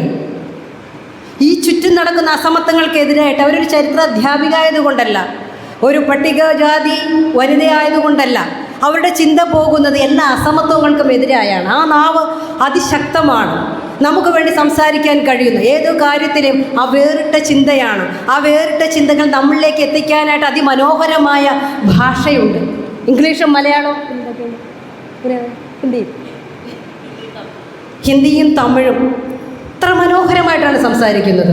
അത് നമ്മുടെ മനസ്സിൽ ഹൃദയത്തിലേക്ക് തുളച്ചു കയറുന്ന ഊർജ്ജമായി മാറാൻ കഴിയുന്ന വാക്കുകളാണ് ഡോക്ടർ മാളവിക ബെന്നിൽ. അതുകൊണ്ട് തന്നെയാണ് സോഷ്യൽ മീഡിയയിൽ അവർക്ക് ഇത്രമാത്രം ഫോളോവേഴ്സ് ഉള്ളത്. ഏതു കാര്യത്തിനും തൻ്റേതായ വേറിട്ട ചിന്തകളിലേക്ക് മാറി ചിന്തിക്കാൻ പറഞ്ഞൊരു കാര്യമുണ്ട്. ഡോക്ടർ തന്നെ പറഞ്ഞൊരു കാര്യമുണ്ട്. ഡൽഹിയിലെ JNU ക്യാമ്പസിൽ ഞാൻ തിരിച്ചു വരാൻ നേരത്ത് പോരും ചിന്തിച്ചപ്പോഴൊക്കെയും എൻ്റെ അമ്മയുടെ വാക്കുകളാണ് എൻ്റെ മനസ്സിലെപ്പോഴും വരിക. നമ്മൾക്ക് ജീവിക്കാൻ കുടുംബസ്വത്തൊന്നുമില്ല, പഠിച്ച് തന്നെ നേടണമെന്ന്. ഒരു വാശിക്ക് ലൈബ്രറിയിലെ മുഴുവൻ പുസ്തകങ്ങളും, ചരിത്രവിഭാഗത്തിലെ മുഴുവൻ പുസ്തകങ്ങളും വായിച്ചുകൊണ്ട് മുഴുവൻ പുസ്തകങ്ങളും വായിച്ചുകൊണ്ട് വെല്ലുവിളി ഏറ്റെടുത്തപ്പോഴാണ് ഡോക്ടർ അംബേദ്കർ മനസ്സിലേക്ക് കയറുന്നത്. അംബേദ്കറുടെ ചിന്ത, ആ മാറ്റം, എനിക്ക് തോന്നുന്നു ആ ചിന്തയെ മാറ്റിമറിച്ച അംബേദ്കറുടെ ചിന്തയും പുസ്തകങ്ങളുമാണ്. അതിനെപ്പറ്റി ഡോക്ടർ എന്തായാലും പറയും. ആ വാക്കുകൾ കേൾക്കാൻ ഈ വേളയിൽ ഇത് നമ്മൾ മാത്രം ഈ ഒരു ചെറിയ ഗ്രൂപ്പല്ല, ഇനിയും ഒരുപാട് പേർ ഇങ്ങ് വരുമെന്നും ഈ വാക്കുകൾ കേൾക്കാനും പ്രഗത്ഭമതിയായ ഈ വനിതയുടെ ചിന്താധാരയിലേക്ക് ചേർന്ന് നിന്നുകൊണ്ട് ഒരു പുതിയ ചൈതന്യം ഈ പറവൂർ നഗരത്തിൽ നമുക്ക് വെട്ടിപ്പിടിക്കാനാവും എന്ന ശുഭപ്രതീക്ഷയാണ് എനിക്കുള്ളത്. അതിന് ചേർന്ന് നിന്ന പ്രത്യേകിച്ച് വൈപ്പിൻകരയിലെ 15 വയസ്സുകാരനായ ആദിത്യൻ്റെ നേരെയുള്ള ആക്രമണത്തെ തുടർന്ന് ഒരു സംയുക്ത വേദി ഉണ്ടായി. ഒരുപാട് പേര് അതിൽ എൻ്റെ പ്രിയ സഹോദരൻ ഇവിടെ എത്തിയതിലുള്ള സന്തോഷം ഞാൻ രേഖപ്പെടുത്തുകയാണ്. അന്ന് ആ വേദിയിൽ ഞങ്ങളെ 2 പേരെ ഒന്നിപ്പിച്ച ഈ അടുത്ത കാലത്ത് നമ്മളിൽ നിന്നും വേർപെട്ടു പോയ ശ്രീ VS രാധാകൃഷ്ണനെ ഞാൻ ഈ നിമിഷം സ്മരിക്കുകയാണ്. അദ്ദേഹമാണ് ഞങ്ങളെ 2 പേരെയും ബന്ധിപ്പിച്ചത്. അദ്ദേഹത്തിൻ്റെ സ്മരണാർത്ഥമാണ് നമ്മൾ ഈ വേദി അദ്ദേഹത്തിന് പേരിട്ടിരിക്കുന്നത്. എന്തായാലും ഞാൻ എൻ്റെ പ്രസംഗം അവസാനിപ്പിക്കാൻ ഇവിടേക്ക് എത്തിച്ചേർന്ന എല്ലാവരും ഡോക്ടർ മാളവിക ബെന്നിയുടെ വാക്കുകൾക്കായി കാത്തോർത്തിരിക്കുകയാണ്. ഒരു പ്രത്യേക ഊർജ്ജമായി നമ്മൾ നിറയട്ടെ എന്നും അയ്യങ്കാളിയുടെ ഈ പരിനിർവാണ ദിനത്തേക്കാൾ ഉപരിയായിട്ട് അദ്ദേഹത്തിൻ്റെ ജന്മദിനം ഓഗസ്റ്റ് 28 വരുന്നുണ്ട്. അത് നമുക്ക് പറവൂർ അതിഗംഭീരമായി ആഘോഷിക്കാൻ കഴിയും എന്ന വിശ്വാസത്തോടു കൂടി എല്ലാവർക്കും പ്രത്യേകം നന്ദി നിർത്തുന്നു. ഏറ്റവും പ്രിയങ്കരിയായ നമ്മുടെ അഭിമാന താരമായ ഡോക്ടർ മാളവിക ബിന്നിയെ ഹൃദയപൂർവ്വം ക്ഷണിക്കുന്നു. ജയ് ഭീം. ജയ് ഭീം. ഇന്നിവിടെ മഹാത്മാ അയ്യങ്കാളിയുടെ, എനിക്ക് ആ ബ്യൂട്ടിഫുൾ ആയിട്ടാണ് എൻ്റെ പേരിട്ടിരിക്കുന്നത്, പരിനിർവാണ ദിനാചരണം എന്നുള്ളത്. അതിലേക്ക് ഞാൻ പ്രസംഗിക്കുന്ന സമയത്ത് നമുക്കതിലേക്ക് കടന്നു വരാം. ദിനാചരണത്തിൽ ഒത്തുകൂടിയിരിക്കുന്ന ഈ സമ്മേളനത്തിൽ വന്ന ഓരോരുത്തരെയും ഞാൻ ക്ഷണിക്കുന്നു. പക്ഷേ പ്രത്യേകം നേരത്തെ ഇവിടെ സ്വാഗത പ്രസംഗത്തിൽ പറഞ്ഞതുപോലെ തന്നെ ഞാനിവിടെ വന്നതിനൊരു വലിയ റീസൺ ശ്രീമതി ലതാ കൊലോത്ത് മാം ഇൻവൈറ്റ് ചെയ്തതും കോൺസ്റ്റൻ്റ്ലി നമ്മളെ ഇൻസ്പയർ ചെയ്യുന്ന ഒരു പറ്റം ആൾക്കാരുണ്ട്. അതിൽ മാം ഇവിടെ സൂചിപ്പിച്ചതുപോലെ VS രാധാകൃഷ്ണൻ സാർ വലിയൊരു ഇൻസ്പിറേഷനായിരുന്നു.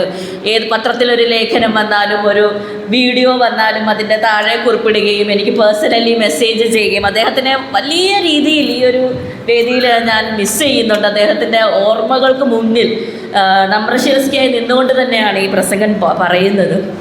അതേപോലെ തന്നെയാണ് ഇൻസ്പയർ ചെയ്യുന്ന രണ്ട് പേരാണ് ശ്രീമതി ലതാ കൊലോത്തും സുധീർ സാറും. കോൺസ്റ്റൻ്റ്ലി കഴിഞ്ഞ ഒരു വർഷമായി കേരളത്തിൽ പല ഇടങ്ങളിൽ പല ഇൻ്റർവെൻഷൻസിൽ കൂടെ നിൽക്കുകയും സപ്പോർട്ട് ചെയ്യുകയും ഒരുമിച്ച് പോരാടുകയും ചെയ്യുന്ന ഇവരിൽ പോലെയുള്ള ഒരുപാട് മനുഷ്യരെയും കാണാൻ പറ്റിയെന്നുള്ളത് എൻ്റെ ലൈഫിലെ വലിയൊരു പ്രിവിലേജായിട്ടാണ് ഞാൻ കരുതുന്നത്. ഇന്ന് സ്വാഗതം ആശംസിച്ച MA ഷാജൻ സാർ, അദ്ദേഹം സ്വാഗത പ്രസംഗത്തിൽ പറഞ്ഞപ്പോഴാണ് അദ്ദേഹം ഉൾപ്പെടെയുള്ള ആറ് പേരെയാണ് ഇവിടെ ദളിത് ബന്ദിൻ്റെ നിതിൻ രാജിൻ്റെ ബന്ദിനോടനുബന്ധിച്ച് അറസ്റ്റ് ചെയ്യപ്പെട്ടു എന്നറിഞ്ഞത്. നിങ്ങൾക്കെല്ലാം വലിയൊരു ജയ്ഭീമും വലിയൊരു സല്യൂട്ടും.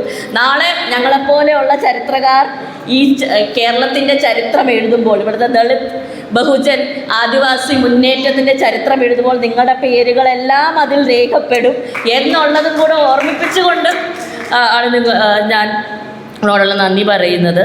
അനുസ്മരണത്തിൽ വന്നിരിക്കുന്ന മറ്റ് സമുദായ സംഘടനകളുടെ ഓരോ നേതാക്കളെയും ഇവിടെ ഇരിക്കുന്ന ഓരോരുത്തരോടും എൻ്റെ ജയ് ഭീം, ജയ് മഹാത്മാ അയ്യങ്കാളി. ഇന്ന് എൻ്റെ പുറത്തുള്ള ടാസ്ക് ഭയങ്കര വലുതാണെന്ന് തന്നെയാണ് ഞാൻ വിചാരിക്കുന്നത്. കാരണം മഹാത്മാ അയ്യങ്കാളിയെ പോലെ ഇത്രയും വാസ്റ്റായിട്ടുള്ള ഒരു പേഴ്സണിനെ ഒരു 30 മിനിറ്റ് പ്രസംഗത്തിലേക്ക് കൊണ്ടുവരാൻ സാധ്യമാണോ? അതിന് മേ ബി എത്ര പുസ്തകങ്ങൾ എഴുതിയാലും മതിയാകാത്ത രീതിയിലുള്ള കേരള പൊതുമണ്ഡല പുനർനിർമ്മിതി ചെയ്ത ഒരാളും കൂടിയാണ് മഹാത്മാ അയ്യങ്കാളി. നമ്മൾ പലപ്പോഴും അതിപ്പം നമ്മൾ ദളിത് ലീഡേഴ്സ് ആണെങ്കിലും ശരി, അല്ലാതെ മെയിൻ സ്ട്രീമിലുള്ള ഹിസ്റ്റോറിയൻസ് ആണെങ്കിലും ശരി, എപ്പോഴും ഒരു റിഡക്ഷനിസ്റ്റ് കണ്ണുകളിലൂടെയാണ് മഹാത്മാ അയ്യങ്കാളിയെ കണ്ടിട്ടുള്ളത്. പക്ഷെ ഇതിൻ്റെ ഓടൊപ്പം തന്നെ ഒരു ചരിത്രകാരി എന്നുള്ള നിലയ്ക്ക് പറഞ്ഞു വെക്കേണ്ട ഒരു വലിയ കാര്യം, ഞങ്ങളൊക്കെ, അതായത് ഞാനൊരു 12 വർഷം മുമ്പെയാണ് ചരിത്ര റിസർച്ച് ചെയ്ത് തുടങ്ങിയത്. അപ്പം ഞാൻ JNUവിലാണ് ചരിത്ര റിസർച്ച് ചെയ്തത്. അപ്പോൾ ഈ റിസർച്ച് നമ്മളെ പഠിപ്പിക്കും. MPhilന്റെ സമയത്ത് 1 വർഷത്തോളം നമുക്ക് കോഴ്സ് വർക്കുണ്ട്.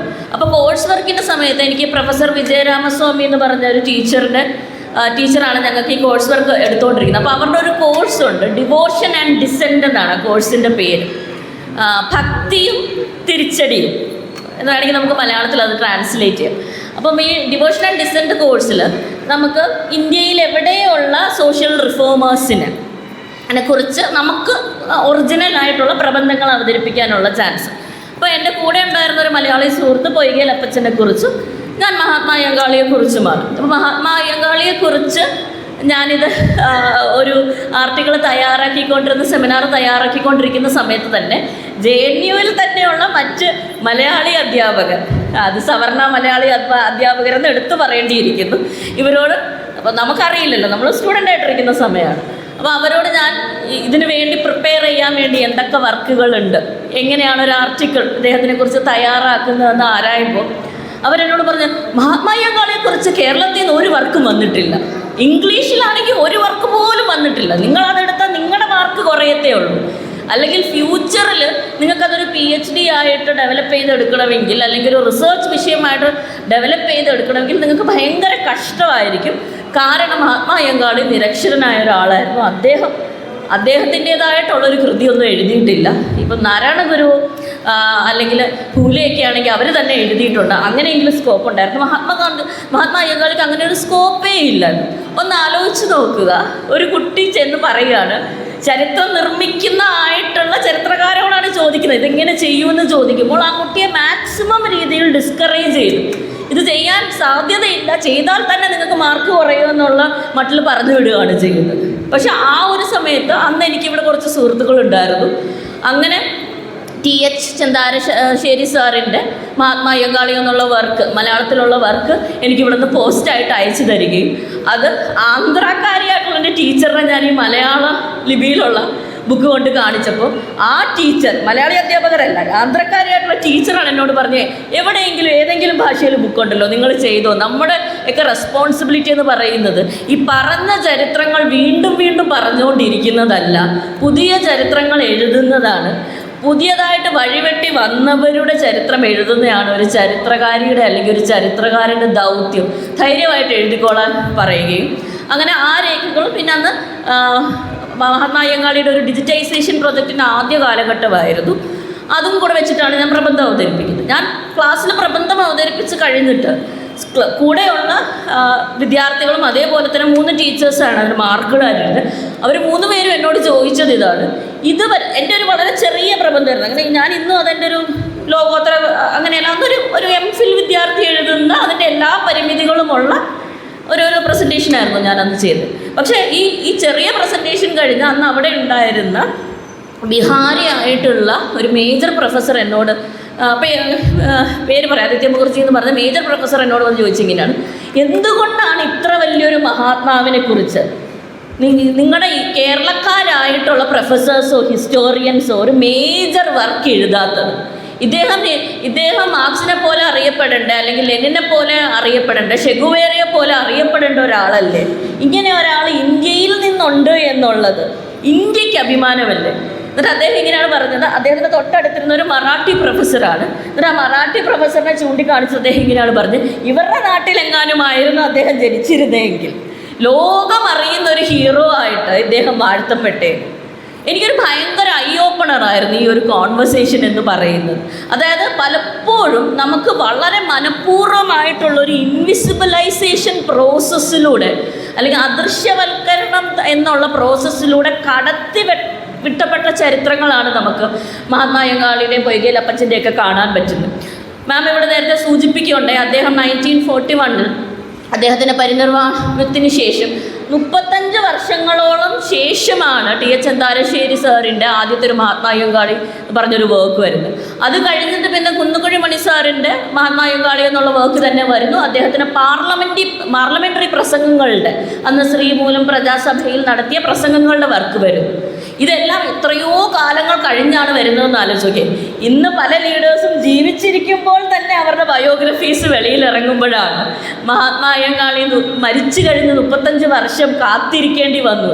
അദ്ദേഹത്തിൻ്റെ ഒരു സ്റ്റാച്ചു വളരെ റീസെൻ്റായിട്ട് Shri MK Muneer sir edit ചെയ്ത മഹാത്മാ അയ്യങ്കാളി സമത്വ സ്വപ്നങ്ങളുടെ വില്ലുവണ്ടി എന്ന് പറഞ്ഞ ബുക്ക് റിലീസാകുകയുണ്ടായി. അതിനകത്ത് TT ശ്രീകുമാർ, ചെറായി രാംദാസ്, സണ്ണി കപ്പിക്കാട്, രേഖാരാജ്, TS ശ്യാംകുമാർ, ഞാൻ, പിന്നെ ഞങ്ങൾ 6 പേര് പല രീതികളിൽ ഫിലോസഫിയുടെ തലത്തിൽ നിന്നും സോഷ്യൽ എപ്പിസ്റ്റമോളജിയുടെ തലത്തിൽ നിന്നും പൊളിറ്റിക്കൽ സയൻസിൻ്റെ തലത്തിൽ നിന്നൊക്കെ മഹാത്മാ അയ്യങ്കാളിയെ എങ്ങനെ മനസ്സിലാക്കാം എന്നുള്ള അന്വേഷണങ്ങളാണ് 6 പ്രബന്ധങ്ങളായിട്ട് അവതരിപ്പിക്കുന്നത്. അതിനകത്ത് TT ശ്രീകുമാറിൻ്റെ വളരെ ഇൻട്രസ്റ്റിംഗ് ആയിട്ടുള്ളൊരു എസ്സേയിൽ അദ്ദേഹം പറയുന്നുണ്ട്, മറ്റ് പല ലീഡേഴ്സിനെയും നമ്മൾ നോക്കുകയാണെങ്കിൽ സമുദായ സംഘടനകളുടെ ലീഡർ എന്നും അല്ലെങ്കിൽ ആ സമുദായത്തിന് റൈറ്റ്സ് കിട്ടാൻ വേണ്ടി ഫൈറ്റ് ചെയ്ത ലീഡേഴ്സ് എന്നും ഓൾറെഡി നമുക്ക് പുസ്തക പാരമ്പര്യങ്ങളുള്ള ടെക്സ്റ്റൽ ട്രഡീഷൻസുമായിട്ടുള്ള ലിങ്കുള്ള ലീഡേഴ്സ് എന്നുള്ള രീതിയിലാണ് മഹാത്മാ അയ്യങ്കാളി അല്ലാത്ത മറ്റ് നവോത്ഥാന നായകരെ നമ്മൾ കാണുന്നത്. മഹാത്മാ അയ്യങ്കാളിയെ നമുക്ക് നോക്കുകയാണെങ്കിൽ നമുക്ക് ഏറ്റവും വലിയ പ്രത്യേകത കാണുന്നത് ടെക്സ്റ്റൽ ട്രഡീഷൻ ഒന്നുമില്ലാതെ തന്നെ ഏറ്റവും കൂടുതൽ വിദ്യയ്ക്ക് വേണ്ടി പോരാടിയ, ഏറ്റവും കൂടുതൽ കേരളത്തിൻ്റെ പൊതുനിർമ്മിതിയിൽ എൻഗേജ് ചെയ്ത, കേരളത്തിൻ്റെ ഏറ്റവും വലിയ റെവല്യൂഷണറി ആരാണ്, കേരളത്തിലെ ഏറ്റവും വലിയ വിപ്ലവകാരി ആരാണ് എന്ന ചോദ്യത്തിനുള്ള ഉത്തരമായിട്ടാണ് മഹാത്മാ അയ്യങ്കാളി ഇന്നും നമ്മുടെ മുന്നിൽ നിൽക്കുന്നതെന്ന് TT ശ്രീകുമാർ സംശയമില്ലാതെ അതിനകത്ത് പറയുന്നത് നമുക്ക് കാണാൻ പറ്റും. അതിനകത്ത് ചെറായി രാംദാസ് സാറിൻ്റെ ആർട്ടിക്കിൾ, അദ്ദേഹം പുതിയൊരു ഈ വർക്കുകളെല്ലാം ഞാൻ മനഃപൂർവ്വമാണ് പറയുന്നത്. കാരണം ദളിത് ജ്ഞാന നിർമ്മാണം എന്നൊരു പ്രക്രിയ ഇന്ന് വളരെ വലിയ തോതിൽ നടക്കുന്നുണ്ട്. ഇത് നമ്മൾ അറിയാതെ പോകരുത്. വർഷങ്ങളായി, വർഷങ്ങൾ എന്ന് പറയുന്നത് തെറ്റാണ്, മില്ലീനിയായിട്ട്, സഹസ്രാബ്ദം എന്നുള്ളതിനേക്കാളും ഒരുപടി മുകളിലായിട്ട് മില്ലീനിയായിട്ട് വിദ്യ നിഷേധിക്കപ്പെട്ട ഒരു കമ്മ്യൂണിറ്റിയാണ്. എനിക്ക് അതുകൊണ്ട് തന്നെയാണ് ഈ മഹാത്മാ അയ്യങ്കാളി നിരക്ഷരനായിരുന്നു എന്ന് പറയുന്നത് തെറ്റാണ്. നിരക്ഷരരാക്കപ്പെട്ട മഹാത്മാ അയ്യങ്കാളി എന്ന് പറയുന്നതായിരിക്കും കറക്റ്റ്. കാരണം അദ്ദേഹത്തിന് ഇത്രയേറെ കാര്യങ്ങൾ ആർജിച്ചെടുക്കാമെങ്കിൽ വിദ്യ ആർജിച്ചെടുക്കുന്നത് വളരെ ഈസി ആയിട്ടുള്ള കാര്യമാണ്. പക്ഷെ ആ ഒരു സമയത്ത് വിദ്യ നിഷേധിക്കപ്പെട്ട ഒരു കമ്മ്യൂണിറ്റിയിൽ ജനിച്ചത് കൊണ്ട് ആണ് അദ്ദേഹം നിരക്ഷരനായത്. അതുകൊണ്ട് നിരക്ഷരനാക്കപ്പെട്ട മഹാത്മാ അയ്യങ്കാളി എന്ന് പറയുന്നതായിരിക്കും കറക്റ്റ്. ചെറായി രാംദാസ് സാർ അദ്ദേഹത്തിൻ്റെ വർക്കിൽ, അദ്ദേഹത്തിൻ്റെ പുതിയ വർക്കുണ്ട് മഹാത്മാ അയ്യങ്കാളി പ്രസ്ഥാനം രേഖകളിലൂടെ. ഈ വർക്കുകളെല്ലാം കഴിഞ്ഞ ഒരു 15-20 വർഷമായിട്ട് നിരന്തരമായിട്ട് ഇവിടെ ദളിത് സ്കോളേഴ്സ് ഉൽപ്പാദിപ്പിക്കുന്ന ഒരു ദളിത് ജ്ഞാന മണ്ഡലമുണ്ട്. ഇത് വളരെ സിഗ്നിഫിക്കൻ്റ് ആണ്. അതിനെ ഒട്ടും തന്നെ തുച്ഛീകരിച്ച് കാണരുത്. ഇപ്പം ഞാൻ നേരത്തെ ഇവിടെ സൂചിപ്പിക്കട്ടെ, ഹംബോൾട്ട് യൂണിവേഴ്സിറ്റിയിൽ പഠിക്കാൻ പോകുന്ന മേഖല എന്ന് പറയുന്നത് ഹെറിറ്റേജ് ആൻഡ് എക്സ്ക്ലൂഷൻ എന്ന് പറയുന്ന ഒരു മേഖലയാണ്. എനിക്ക് വളരെ, ഞാൻ ഡീറ്റെയിൽസിലേക്ക് പോകുന്നില്ല, വളരെ തമാശയായിട്ടുള്ളൊരു കാര്യം പറയാം. കഴിഞ്ഞ ദിവസം എൻ്റെ ഈ ഫെലോഷിപ്പിന് വേണ്ടി നമ്മളുടെ ലീവ് സാങ്ഷൻ ആകണമല്ലോ. അപ്പോൾ ലീവ് സാങ്ഷൻ ചെയ്യാൻ വേണ്ടി പല ഉദ്യോഗസ്ഥരുടെ അടുത്തും പോകുന്നതിൻ്റെ ഇടയിൽ ഒരാളെന്നോട് ഇങ്ങനെ ചോദിക്കുന്നുണ്ട്, നിങ്ങൾ എന്തിനെക്കുറിച്ചാണ് പഠിക്കാൻ പോകുന്നത്? അപ്പം ഞാൻ പറയുന്നത് കാസ്റ്റ് ഇറേഷൻ. നിങ്ങൾ എന്തെങ്കിലും ഇവിടെ മ്യൂസിയങ്ങളിലോ അല്ലെങ്കിൽ ഏതെങ്കിലുമൊക്കെ ചരിത്ര സ്മാരകത്തിലൊക്കെ പോയിട്ടുള്ള, ഓൾമോസ്റ്റ് എല്ലാവരും തന്നെ പോയിട്ടുണ്ടായിരിക്കും അല്ലേ? ഒരു മ്യൂസിയത്തിലെങ്കിലും പോകാത്ത ഒരാൾ പോലും കാണില്ല. ഇതിലേതെങ്കിലും ഒരു മ്യൂസിയത്തിൽ കാസ്റ്റിൻ്റെ ചരിത്രം പറയുന്ന ഒരു പുരാവസ്തു നിങ്ങൾ കണ്ടിട്ടുണ്ടോ?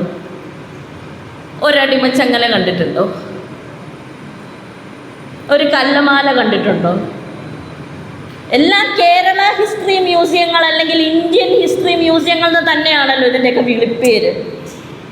എന്താ നമ്മൾ ഇന്ത്യൻ അല്ലേ? കേരളൈറ്റ് അല്ലേ? പൈസ കൊടുത്തല്ലേ മ്യൂസിയത്തിൽ കയറുന്നത്? അപ്പം നമ്മുടെ ചരിത്രമില്ലാത്ത മ്യൂസിയങ്ങളിലാണ് നമ്മൾ വിസിറ്റ് ചെയ്തുകൊണ്ടിരിക്കുന്നത്. നമ്മുടെ ചരിത്രത്തിൻ്റെ ഒരു ലെവലേശം അല്ലെങ്കിൽ ഒരു ലാഞ്ചന പോലും ഇല്ലാത്ത സ്ഥലങ്ങളെ ചരിത്ര മ്യൂസിയങ്ങളാക്കി നമ്മളെ തന്നെ കാണിച്ച് ഇതാണ് ഈ ദേശത്തിൻ്റെ ചരിത്രമെന്ന് തെറ്റിദ്ധരിപ്പിക്കുന്ന, നമ്മുടെ ദളിത് മനുഷ്യർ സഹസ്രാബ്ദങ്ങളായിട്ട് ജീവിക്കുന്നില്ലേ? അവശിഷ്ടങ്ങളൊന്നും വെക്കാതെയാണോ നമ്മൾ ജീവിച്ചത്? ഇത് കള്ളത്തരമാണ്. നമ്മൾ മനസ്സിലാക്കണം. എന്നാൽ അവിടെ ഈ വെച്ചിരിക്കുന്ന പുരാവസ്തുക്കളെല്ലാം തന്നെ ജാതി ചരിത്രങ്ങളാണ് പറയുന്നത്. അവിടെ വെച്ചിരിക്കുന്ന ഓരോ വെറ്റിലെ ചെല്ലവും നിലവിളക്കും പറയുന്ന ഒരു സവർണ ചരിത്രമുണ്ട്. ആ സവർണ ചരിത്രത്തിനെ നോർമലൈസ് ചെയ്ത് ദി ചരിത്രം എന്ന് വിളിക്കുന്ന വലിയ കള്ളത്തരത്തിനെ പൊളിക്കേണ്ട വലിയ ആവശ്യമുണ്ട്. അപ്പോൾ ഈ കാസ്റ്റ് റേഷ്യറിനെ കുറിച്ച് പഠിക്കാനാണ്. എങ്ങനെയാണ് സവർണ ചരിത്രം നോർമലൈസ് ആക്കപ്പെട്ട് ദി ചരിത്രമായി മാറുന്ന പ്രക്രിയ മ്യൂസിയങ്ങൾ വഴി എങ്ങനെയാണ് നടക്കുന്നത്? എന്തുകൊണ്ടാണ് ഇത്രയും അധികം മ്യൂസിയങ്ങൾ ഉണ്ടായിട്ട് ഇന്ത്യയിലോ കേരളത്തിലോ ഒരു ദളിത് മ്യൂസിയം ഇല്ലാത്തത്?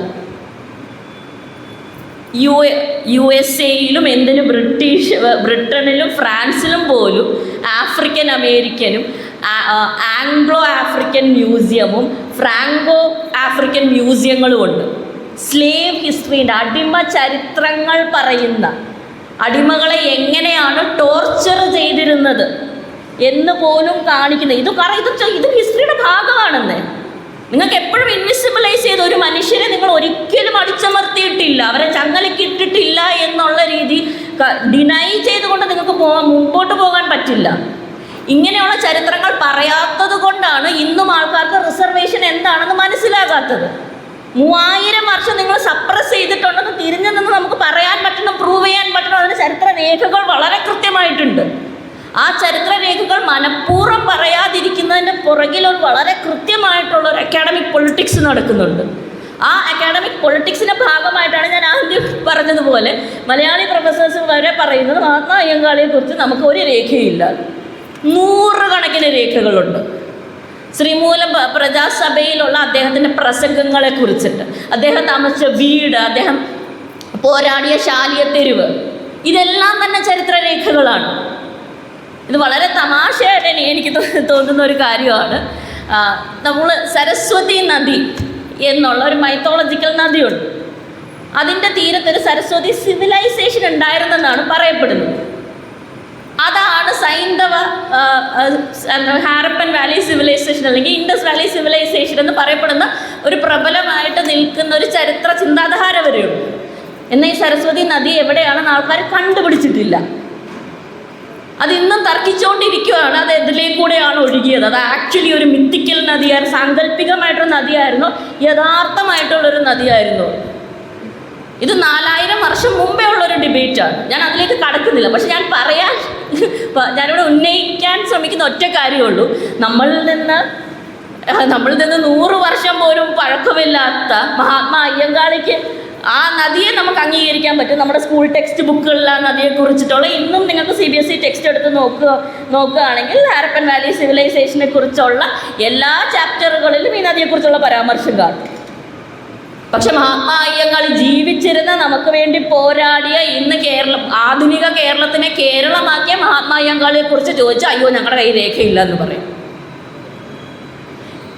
ഇന്ന് താങ്ക്ഫുള്ളി കേരള യൂണിവേഴ്സിറ്റി ഒരു മഹാത്മാ അയ്യങ്കാളി ഡിജിറ്റൈസേഷൻ പ്രോജക്റ്റ് തന്നെ ഏറ്റെടുത്തിട്ടുണ്ട്. അതൊക്കെ ദളിത് മുന്നേറ്റങ്ങളാണ്. ഒരു ദിവസം രാവിലെ കേരള യൂണിവേഴ്സിറ്റിയിലെ പ്രൊഫസേഴ്സ് വിചാരിക്കുകയല്ല ഞങ്ങൾക്ക് മഹാത്മാ അയ്യങ്കാളിയെ കുറിച്ചിട്ട് ഒരു ഡിജിറ്റൈസേഷൻ പ്രോജക്റ്റ് റെഡിയാക്കി കളയാമെന്ന് അവർ ചിന്തിച്ചല്ല. ഇവിടെ കഴിഞ്ഞ 20-30 വർഷമായിട്ട് ദളിത് സംഘടനകൾ പോരാടിയതിൻ്റെ റിസൾട്ടായിട്ടുണ്ടായതാണ് അങ്ങനെ ഒരു ഡിജിറ്റൈസേഷൻ പ്രോജക്റ്റ് എന്ന് പറയുന്നത്. ഇനി വരും. ഇപ്പോൾ ഉള്ള റിസർച്ചേഴ്സ് PhD ചെയ്യുന്നുണ്ട് മഹാത്മാ അയ്യങ്കാളിയെ കുറിച്ച്. ഇനി അടുത്ത 5-6-10 വർഷങ്ങളിലും നിരവധി പ്രബന്ധങ്ങൾ മാത്രമല്ല വളരെ സബ്സ്റ്റാൻഷ്യൽ ആയിട്ടുള്ള വർക്ക് വരും. പക്ഷേ ഈ ഇൻവിസിബിലൈസേഷനെതിരെ ഫൈറ്റ് ചെയ്യേണ്ട വലിയ ആവശ്യമുണ്ട്. അത് മനഃപൂർവ്വമാണെന്ന് മനസ്സിലാക്കുകയും ആ മനഃപൂർവ്വമായിട്ടുള്ള ആ ഒരു ടെൻഡൻസിക്കെതിരെ വോയിസ് ചെയ്യേണ്ട ആവശ്യമുണ്ട്. ഞാൻ പറഞ്ഞു വന്നതിനാണ്, ഞാനിങ്ങനെ ഒരു ഉദ്യോഗസ്ഥനോട് എൻ്റെ ലീവിൻ്റെ കാര്യം ചോദിക്കാൻ വേണ്ടി പോയപ്പോൾ അവരെന്നോട് ചോദിച്ചു, നിങ്ങൾ എന്ത് പഠിക്കാൻ വേണ്ടിയാണ് ജർമ്മനി പോകുന്നത്? അപ്പോൾ ഞാനിതുപോലെ പറയാണ്, കാസ്റ്റ് ഇറേഷ്യർ പഠിക്കാൻ വേണ്ടിയാണ് പോകുന്നത്. അപ്പോൾ അവരാണോ നിങ്ങൾക്ക് പൈസ തരുന്നത്? അപ്പോൾ അവരാണ് പൈസ തരുന്നത്. അതെന്തിനാണ് ജർമ്മൻകാർ നിങ്ങൾക്ക് കാസ്റ്റിനെ കുറിച്ച് പഠിക്കാൻ വേണ്ടി പൈസ തരുന്നത്? എൻ്റെ മനസ്സിൽ വന്ന് വളരെ സിമ്പിളായിട്ടുള്ള ആൻസർ ഇതാണ്, അയ്യോ അതവർക്ക് നിങ്ങളെക്കാളും വിവരമുള്ളത് കൊണ്ടാണ്. അവർക്ക് മനസ്സിലാകും ഇതെന്ന് പറയുന്നത് ഒരു സെറ്റ് ഓഫ് മനുഷ്യരുടെ ഒപ്രഷൻ മാത്രമല്ല, ഇത് സർവ്വലൗകികമായിട്ടുള്ള യൂണിവേഴ്സലായിട്ടുള്ള ഒരു ഒപ്രഷൻ്റെ മെക്കാനിസത്തിനെ എതിർക്കുന്നതിന് ഒരു സ്റ്റെപ്പാണെന്ന് മനസ്സിലാക്കാൻ ജർമ്മൻകാരന് വിവരമുണ്ട്. ഇവിടെ കേരളത്തിൽ ഇരിക്കുന്ന ഉദ്യോഗസ്ഥർക്ക് വിവരമില്ലെന്നേ ഉള്ളൂ. ശരിക്കും ലീവ് കിട്ടേണ്ടതുകൊണ്ട് ഞാൻ അങ്ങനെ പറഞ്ഞില്ല. ഞാൻ പറഞ്ഞു സാർ, ഒപ്രഷൻ എന്നുള്ളത് യൂണിവേഴ്സലായിട്ടൊരു ഇഷ്യൂ ആണ്. ആ യൂണിവേഴ്സൽ ഇഷ്യൂവിനെതിരെ ഫൈറ്റ് ചെയ്ത അംബേദ്കർ പോലെ, ഭൂലെയെ പോലെ, മഹാത്മാ അയ്യങ്കാളിയെ പോലെയുള്ള മനുഷ്യരുണ്ട്. അവരുടെ പേരിൽ മ്യൂസിയങ്ങൾ വരണം. അവരുടെ ചിത്രങ്ങളെങ്കിലും നമ്മുടെ മ്യൂസിയങ്ങളിൽ സ്ഥാപിക്കപ്പെടണം, നമ്മുടെ ഗവൺമെൻറ് ഇൻസ്റ്റിറ്റ്യൂഷനുകളിൽ സ്ഥാപിക്കപ്പെടണം. അതൊരു വലിയ വീണ്ടെടുക്കലിൻ്റെ, വലിയ ഓർമ്മയുടെ തിരിച്ചുപിടിക്കലിൻ്റെ രാഷ്ട്രീയം അതിൻ്റെ പുറകിൽ കിടപ്പുണ്ട്. ഇതും കൂടെ ഒന്ന് പഠിക്കാൻ വേണ്ടിയാണ്. അപ്പോൾ ഇദ്ദേഹത്തിന് പിന്നെ ആ ഒരു കോൺവെർസേഷനിൽ എൻഗേജ് ചെയ്യാൻ ഇഷ്ടമില്ലാത്തതുകൊണ്ട് അത് മുമ്പോട്ട് പോയില്ല. പക്ഷെ അപ്പോഴും ഇദ്ദേഹം ഞാൻ മഹാത്മാ അയ്യങ്കാളി എന്ന് അങ്ങോട്ട് പറയുമ്പോഴും ഈ പറഞ്ഞ ഈ കോൺവെർസേഷൻ തീരുന്ന സമയത്ത് അദ്ദേഹം എന്നോട് ചോദിക്കുകയാണ്, ഇദ്ദേഹം നമ്മുടെ വെഞ്ഞാറമ്മൂട് എവിടെയോ ആയിരുന്നല്ലേ? ഇദ്ദേഹം വെങ്ങാനൂർ എന്ന് പറഞ്ഞ സ്ഥലമാണ്. അതായത് ഇത് കോൺവെർസേഷൻ നടക്കുന്നത് ട്രിവാൻഡ്രത്താണെന്ന് ആലോചിക്കണം. അപ്പോൾ ട്രിവാൻഡ്രത്ത് താമസിക്കുന്ന വർഷങ്ങളോളം അവിടെ ഉദ്യോഗസ്ഥനായിട്ട് ഇരുന്ന ഒരാൾക്ക് മഹാത്മാ അയ്യങ്കാളി അറിയില്ല എന്നുള്ളത് അതെനിക്കിന്നും ഭയങ്കര ഷോക്കിങ്ങാണ്. എന്നാൽ അയാളോട് നമ്മൾ തിരിച്ചു ചോദിക്കുകയാണ്, ഈ നാട് ആരുടെയാണെന്ന് ചോദിച്ചാൽ അദ്ദേഹം ഒരു സംശയമില്ലാതെ പറയും ഇത് പത്മനാഭൻ്റെ നാടാണ്. തിരിച്ചു പറയേണ്ടത് അങ്ങനെ, ഇത് പത്മനാഭൻ്റെ നാടല്ലടോ, ഇത് മഹാത്മാ അയ്യങ്കാളിയുടെ നാടാണ്. അദ്ദേഹമാണ് നമ്മൾ ഇതിലെ കൂടെയൊക്കെ വഴി നടക്കാനും തനിക്ക് ഈ സീറ്റ് കയറി ഇരിക്കാനും എനിക്ക് ഈ സർക്കാർ ഓഫീസിൽ വന്നിരിക്കാനുമുള്ള ഒക്കെ അധികാരം തന്നെ. ഇതൊരു ബേസിക് ലോജിക്കൽ മിസ്അണ്ടർസ്റ്റാൻഡിങ് ഉള്ളത് കൊണ്ടാണ്. കാരണം നമ്മൾ പലപ്പോഴും വായിക്കുന്നതും നമ്മുടെ ടെക്സ്റ്റ് ബുക്കുകളിലുള്ളതും എങ്ങനെയാണ്, മഹാത്മാ അയ്യങ്കാളി ദളിത് മനുഷ്യർക്ക് പൊതുവീതിയിലൂടെ നടക്കാനുള്ള അവകാശം നേടിയെടുത്തു, ഇങ്ങനെയാണോ വായിച്ചിട്ടുള്ളത്? ഇത് ശരിയാണോ തെറ്റാണോ?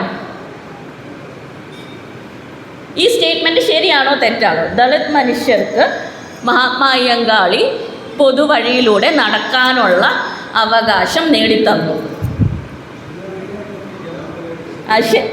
ശരിയാണ്, പൂർണ്ണമായിട്ട് ശരിയാണ്. ഇത് പൂർണ്ണമായിട്ട് ഈ സ്റ്റേറ്റ്മെൻറ്റ് ശരിയല്ല. എന്തുകൊണ്ട് ശരിയല്ല? പൊതുവഴിയാകുന്ന എപ്പോഴാണ്? എല്ലാ മനുഷ്യർക്കും നടക്കാൻ പറ്റുമ്പോൾ. അല്ലെങ്കിൽ അത് പൊതുവഴിയാണോ?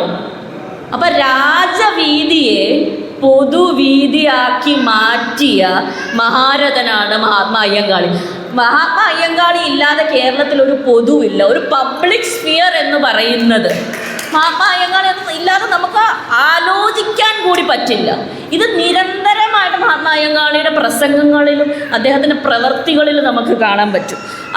ഞാൻ മഹാത്മാ അയ്യങ്കാളിയുടെ പെറ്റീഷൻസ്, ഹർജികൾ ഇദ്ദേഹം സമർപ്പിക്കുന്നത് ഒരു പ്രൊജക്റ്റിന് വേണ്ടി വായിക്കണ്ടേ. അപ്പം ഞാൻ ആലോചിക്കായിരുന്നു, ഒരു പൊതു ആരാധനാലയത്തിൽ നമ്മൾ എന്തെങ്കിലും ആലോചിച്ചിട്ടുണ്ടോ? ഓരോ സമുദായത്തിനും ആ സമുദായത്തിൻ്റെതായ ആരാധനാലയം, ഇങ്ങനൊരു കോൺസെപ്റ്റ് അല്ലേ നമുക്ക് ഇന്നും? ഹിന്ദുക്കൾക്ക് ഹിന്ദുക്കളുടെ ആരാധനാലയം, അല്ലെങ്കിൽ ഓരോ ജാതി വിഭാഗക്കാർക്ക് അവരുടേതായ ആരാധനാലയം. ഇങ്ങനെയാണോ നമ്മൾ ഇന്നും ആലോചിക്കുന്നത്? എന്നാൽ എത്ര വർഷം മുമ്പോട്ടാണ് മഹാത്മാ അയ്യങ്കാളി ആലോചിച്ചതെന്ന് ഒന്നാലോചിക്കും.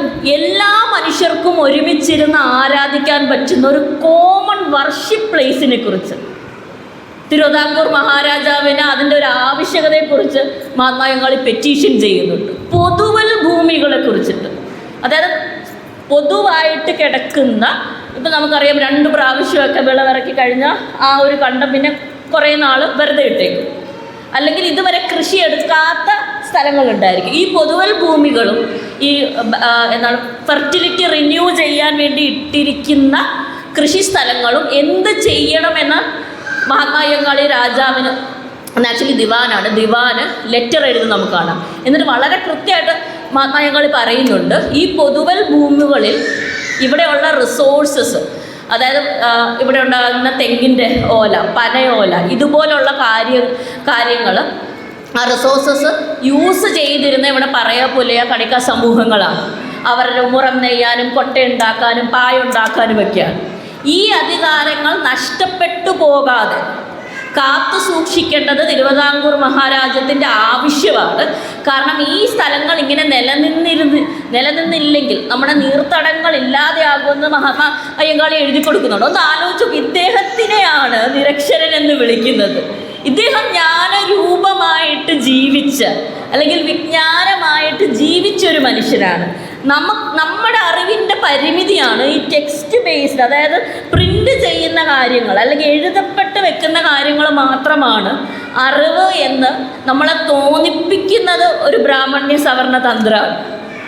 ഇപ്പോൾ ബൊർദ്യോനെ പോലെയുള്ള ഫ്രഞ്ച് ഫിലോസഫേഴ്സ് ആണെങ്കിലും ശരി, ഇപ്പം നമ്മുടെ അസീം പ്രേംജിയിൽ പഠിപ്പിക്കുന്ന കെ സുനന്ദൻ എന്നുള്ള പ്രൊഫസറാണെങ്കിലും ശരി, അവർ പറഞ്ഞു വെക്കുന്ന കാര്യങ്ങളാണ് പല രീതിയിലുള്ള ജ്ഞാനങ്ങൾ, പല രീതിയിലുള്ള അറിവുകൾ ഈ ലോകത്ത് നിലനിൽക്കുന്നുണ്ട്. പക്ഷെ ചില അറിവുകളെ മാത്രമാണ് നമ്മൾ ജ്ഞാനം എന്ന് പേരിട്ട് വിളിക്കുന്നത്. മറ്ററിവുകളെ നമ്മൾ ക്രാഫ്റ്റ് എന്നോ അല്ലെങ്കിൽ സ്കില്ലെന്നോ നിപുണതയെന്നോ ഒക്കെ പറഞ്ഞ് താഴ്ത്തി ചുരുക്കി വിളിക്കാറുണ്ട്. ഇതിനൊരു എക്സാമ്പിൾ ഞാൻ പറയാം. ഇപ്പം ഞാൻ കണ്ണൂരാണ് പഠിപ്പിക്കുന്നതെന്ന് പറഞ്ഞല്ലോ. ഞാൻ പഠിപ്പിക്കുന്നതിന് കുറച്ച് ദൂരം പോയി കഴിഞ്ഞാൽ ഒരു പയ്യന്നൂർ വേദിക് നോളജ് സെൻ്റർ ഉണ്ട്. വേദവിജ്ഞാന കേന്ദ്രം എന്ന് നമുക്ക് വേണമെങ്കിൽ അതിനെ മലയാളത്തിൽ വിളിക്കും. പക്ഷെ ഞാൻ പഠിപ്പിക്കുന്നതിന് പയ്യന്നൂർ വരെ പോകണം. അതിന് തൊട്ട് മുമ്പ് കുഞ്ഞിമംഗലം എന്ന് പറയുന്ന ഒരു സ്ഥലത്ത് ഒരു വെങ്കല ഗ്രാമമുണ്ട്. അവിടെ ആശാരി മൂശാരി പോലെയുള്ള ഗ്രൂപ്പുകൾ അവരുടെ ക്രാഫ്റ്റ് ചെയ്യുന്നൊരു ഗ്രാമമാണ്. അവിടെയാണ് ബെൽ മെറ്റൽ ടെക്നോളജി, വെങ്കലം എന്നുള്ള ആ ഒരു ടെക്നോളജി വർഷങ്ങളായിട്ട് നിലനിൽക്കുന്ന സ്ഥലമാണ്. അതിൻ്റെ മുന്നിൽ കേരള സർക്കാർ കൊണ്ടൊരു ബോർഡ് വെച്ചിട്ടുണ്ട്, സ്കിൽ ലേണിംഗ് സെൻറ്റർ, നിപുണത അഭ്യസിക്കുന്ന സ്ഥലം. ഞാൻ എപ്പോഴും ആ 2 സ്ഥലത്തിലൂടെ പോകുമ്പോൾ ഞാൻ ആലോചിക്കും, ഒരു സ്ഥലത്തിന് എങ്ങനെയാണ് നിങ്ങൾ വേദിക് വിജ്ഞാന കേന്ദ്രമെന്നോ, അതായത് വിജ്ഞാനം ഉൽപ്പാദിപ്പിക്കുന്ന കേന്ദ്രമെന്നാണ്. പക്ഷെ ആ വിജ്ഞാനം കൊണ്ട് സാധാരണ മനുഷ്യർക്ക് എന്തെങ്കിലും ഉപയോഗം ഉണ്ടായിട്ടുണ്ടോ? അതിനെ നോളജ് എന്ന് വിളിക്കുന്നതിന്, ആക്ച്വലി അതിനെ നോളജ് എന്ന് വിളിക്കുന്നതിന് എനിക്ക് വലിയ പഴക്കമുണ്ട്. കാരണം റിച്വലായിട്ടുള്ള നോളജാണ്, ആചാരപരമായിട്ട് എങ്ങനെ മുന്നേറാം, അങ്ങനെ മുന്നേറ്റാണോ എന്ന് അറിഞ്ഞുകൂടാ എന്ന് കാണിക്കുന്നൊരു സ്ഥലമാണ്. പക്ഷേ നിങ്ങൾ ഒരു വെങ്കല ഗ്രാമം എടുത്ത് നോക്കി, എത്ര വർഷങ്ങളായിട്ട് മെറ്റൽ ടെക്നോളജി ഡെവലപ്പ് ചെയ്യുന്നൊരു സ്ഥലമായിരിക്കും അത്. എത്ര ടൈപ്പ് ഓഫ് മെറ്റൽ അവർക്ക് അറിയണം, അതിൻ്റെ കോമ്പോസിഷൻ അവരെത്ര വർഷങ്ങളായിട്ട്, എത്ര ജനറേഷൻസ് ആയിട്ട് അതിൻ്റെ പെർമ്യൂട്ടേഷൻ കോമ്പിനേഷൻ വഴികൾ മനസ്സിലാക്കി, എത്ര ദാരുശില്പങ്ങൾ ഉണ്ടാക്കി, അതൊരു ടെക്നോളജിയുടെ എക്സ്പെർട്ടൈസ് ഉള്ളൊരു നോളജ് സെൻ്റർ ആക്കി വളർത്തിയെടുക്കാനോ മനസ്സിലാക്കാനോ പോലും നമുക്ക് കഴിയുന്നില്ല. കാരണം ഇത് അറിവായിട്ട് നമ്മുടെ തലയിൽ വരുന്നില്ല, അത് സ്കില്ലായിട്ട് മാത്രം നിൽക്കുകയാണ്. ഇതൊരു വലിയ സവർണ തന്ത്രമാണ്. പല കീഴാള അറിവുകളെയും പല കീഴാള വിജ്ഞാന ശാഖകളെയും വിജ്ഞാനമല്ല എന്ന് വരുത്തി തീർക്കാൻ വേണ്ടി കൈപ്പണി ചെയ്യുന്ന ആൾക്ക് വിവരമുള്ളത് കൊണ്ട് വിജ്ഞാനമുള്ളത് കൊണ്ടായി കൈപ്പണി ചെയ്യാൻ പറ്റുന്നത്. കൃഷി ചെയ്യുന്നതെന്ന് പറഞ്ഞ വിജ്ഞാനമാണ്. അതിവിടെ സംഘകാലഘട്ടം തൊട്ട് അതിൻ്റെ ഇൻഡിക്കേഷൻസ് വളരെ കൃത്യമായിട്ട് പല രീതിയിലുള്ള പല സീസണിലുള്ള പല ക്രോപ്പുകൾ കൾട്ടിവേറ്റ് ചെയ്യുന്നുള്ള വിജ്ഞാനത്തിനെ കുറിച്ചുള്ള ഒരുപാട് പരാമർശങ്ങൾ ചിലപ്പതികാരത്തിലും മണിമേഖലയൊക്കെ കാണാൻ പറ്റും. ഇതിനെയെല്ലാം ഒറ്റ വരി കൊണ്ട് ഇല്ലാതാക്കിക്കൊണ്ടാണ് ഇവിടെ ഒരു ബ്രാഹ്മണ്യ പാരമ്പര്യം വരികയും അവർ ഞാറ്റുവേല കലണ്ടർ കൊണ്ടുവരികയും ആ ഞാറ്റുവേല കലണ്ടർ വഴിയാണ് ഇവിടെ കൃഷി ഉണ്ടായതെന്നുള്ള ഒരു വലിയ കള്ളക്കഥ പറയും. ഇതിനെതിരായിട്ടാണ് മഹാത്മാ അയ്യങ്കാളിയുടെ പെറ്റീഷൻസ് നിൽക്കുന്നത്. കാരണം അത്രയ്ക്ക് ഡീപ്പായിട്ടുള്ള ഒരു എൻവയോൺമെൻറ്റൽ നോളജ് നമുക്ക് മഹാത്മാ അയ്യങ്കാളിയുടെ പെറ്റീഷൻസിൽ കാണാൻ പറ്റും. വേറെ ആരും ആ ഒരു സമയത്ത് ശ്രീമൂലം പ്രജാസഭയിൽ എൻവയോൺമെൻറ്റിനെ കുറിച്ചും അത് സംരക്ഷിക്കേണ്ട ആവശ്യങ്ങളെക്കുറിച്ചും നീർത്തടങ്ങളെക്കുറിച്ചും പുതുവൽ ഭൂമികളെക്കുറിച്ചും ഒന്നും സംസാരിക്കുന്നില്ല. ഇത് ഇത്രയും വർഷത്തെ കൃഷി വിജ്ഞാന പാരമ്പര്യമുള്ള ഒരു മഹാത്മാ അയ്യങ്കാളിക്ക് അതവിടെ പറയാൻ പറ്റുള്ളൂ. അത് കൃത്യമായിട്ട് വളരെ കൃത്യമായിട്ട് അത് പറയുകയും ചെയ്യുന്ന ഒരു മഹാത്മാ അയ്യങ്കാളിയെ നമുക്ക് കാണാൻ പറ്റും. അതുകൊണ്ടാണ് അദ്ദേഹം 1912 അദ്ദേഹത്തിൻ്റെ ആദ്യ പ്രസംഗം ശ്രീമൂലം പ്രജാസഭയിൽ എഴുതുമ്പോൾ എല്ലാവർക്കും അത്ഭുതമായെന്നാണ്. എങ്ങനെയാണ് ഒരു ഓപ്രസ്ഡ് കമ്മ്യൂണിറ്റിയിൽ നിന്ന് വരുന്ന ഒരാൾ ഇത്ര അധികം മനോഹരമായിട്ട് സംസാരിക്കുന്നത്? അത് അവരുടെ പെർസെപ്ഷനിൻ്റെ പ്രശ്നമാണ്. ദളിത് മനുഷ്യരെക്കുറിച്ച് അവർ വിചാരിച്ച് വെച്ചിരിക്കുന്ന തെറ്റായ ധാരണകളുടെ റിസൾട്ടായിട്ടാണ് അവരങ്ങനെ വിചാരിക്കുന്നത്. മഹാത്മാ അയ്യങ്കാളിയുടെ ഒരു ഹിസ്റ്ററി നമ്മൾ എടുത്ത് നോക്കുകയാണെങ്കിൽ 1863 അദ്ദേഹത്തിൻ്റെ ബർത്ത് തൊട്ട് അദ്ദേഹം വെങ്ങാനൂർ പ്രദേശങ്ങളിൽ അദ്ദേഹത്തിന് ഒരു 14-ാം വയസ്സോളം ഊരുപിള്ള അല്ലെങ്കിൽ വല്യ പിള്ള എന്നാണ് അറിയപ്പെടുന്നത്. എന്തുകൊണ്ടാണ്? വളരെ കൊച്ചു പ്രായത്തിൽ തന്നെ അവിടെ നടക്കുന്ന തർക്കങ്ങൾ പരിഹരിക്കാനും അവിടെ വലിയ ലീഡർഷിപ്പോടെ കാര്യങ്ങൾ നടത്തിയെടുക്കാനുമുള്ള ഒരു വലിയ വ്യക്തിപ്രഭാവം ചൈൽഡ്ഹുഡിൽ തന്നെ കാണിച്ചതുകൊണ്ടാണ് അദ്ദേഹത്തിന് ഈ പേര് വരുന്നത്. അയ്യങ്കാളി പടയുടെ ഒരു ഹിസ്റ്ററി നമ്മൾ എടുത്തു നോക്കുകയാണെങ്കിൽ 100 കണക്കിന് യുവാക്കളെ അണിനിരത്തുന്നത്. പലപ്പോഴും അയ്യങ്കാളി പടയെക്കുറിച്ച് പറയുമ്പം വളരെ നെഗറ്റീവ് ടോണിലാണ് ആൾക്കാർ സംസാരിക്കുന്നത്. എവിടെയെങ്കിലും നിങ്ങൾ Subhash Chandrabose Indian national army British കാലഘട്ടത്തിൽ വായിച്ചിട്ടുണ്ടായിരിക്കുമല്ലോ സുഭാഷ് ചന്ദ്രബോസിനെ കുറിച്ച്. ഇന്ത്യൻ നാഷണൽ ആർമി ബ്രിട്ടീഷുകാർക്കെതിരെ ഒരുക്കുകയാണ്.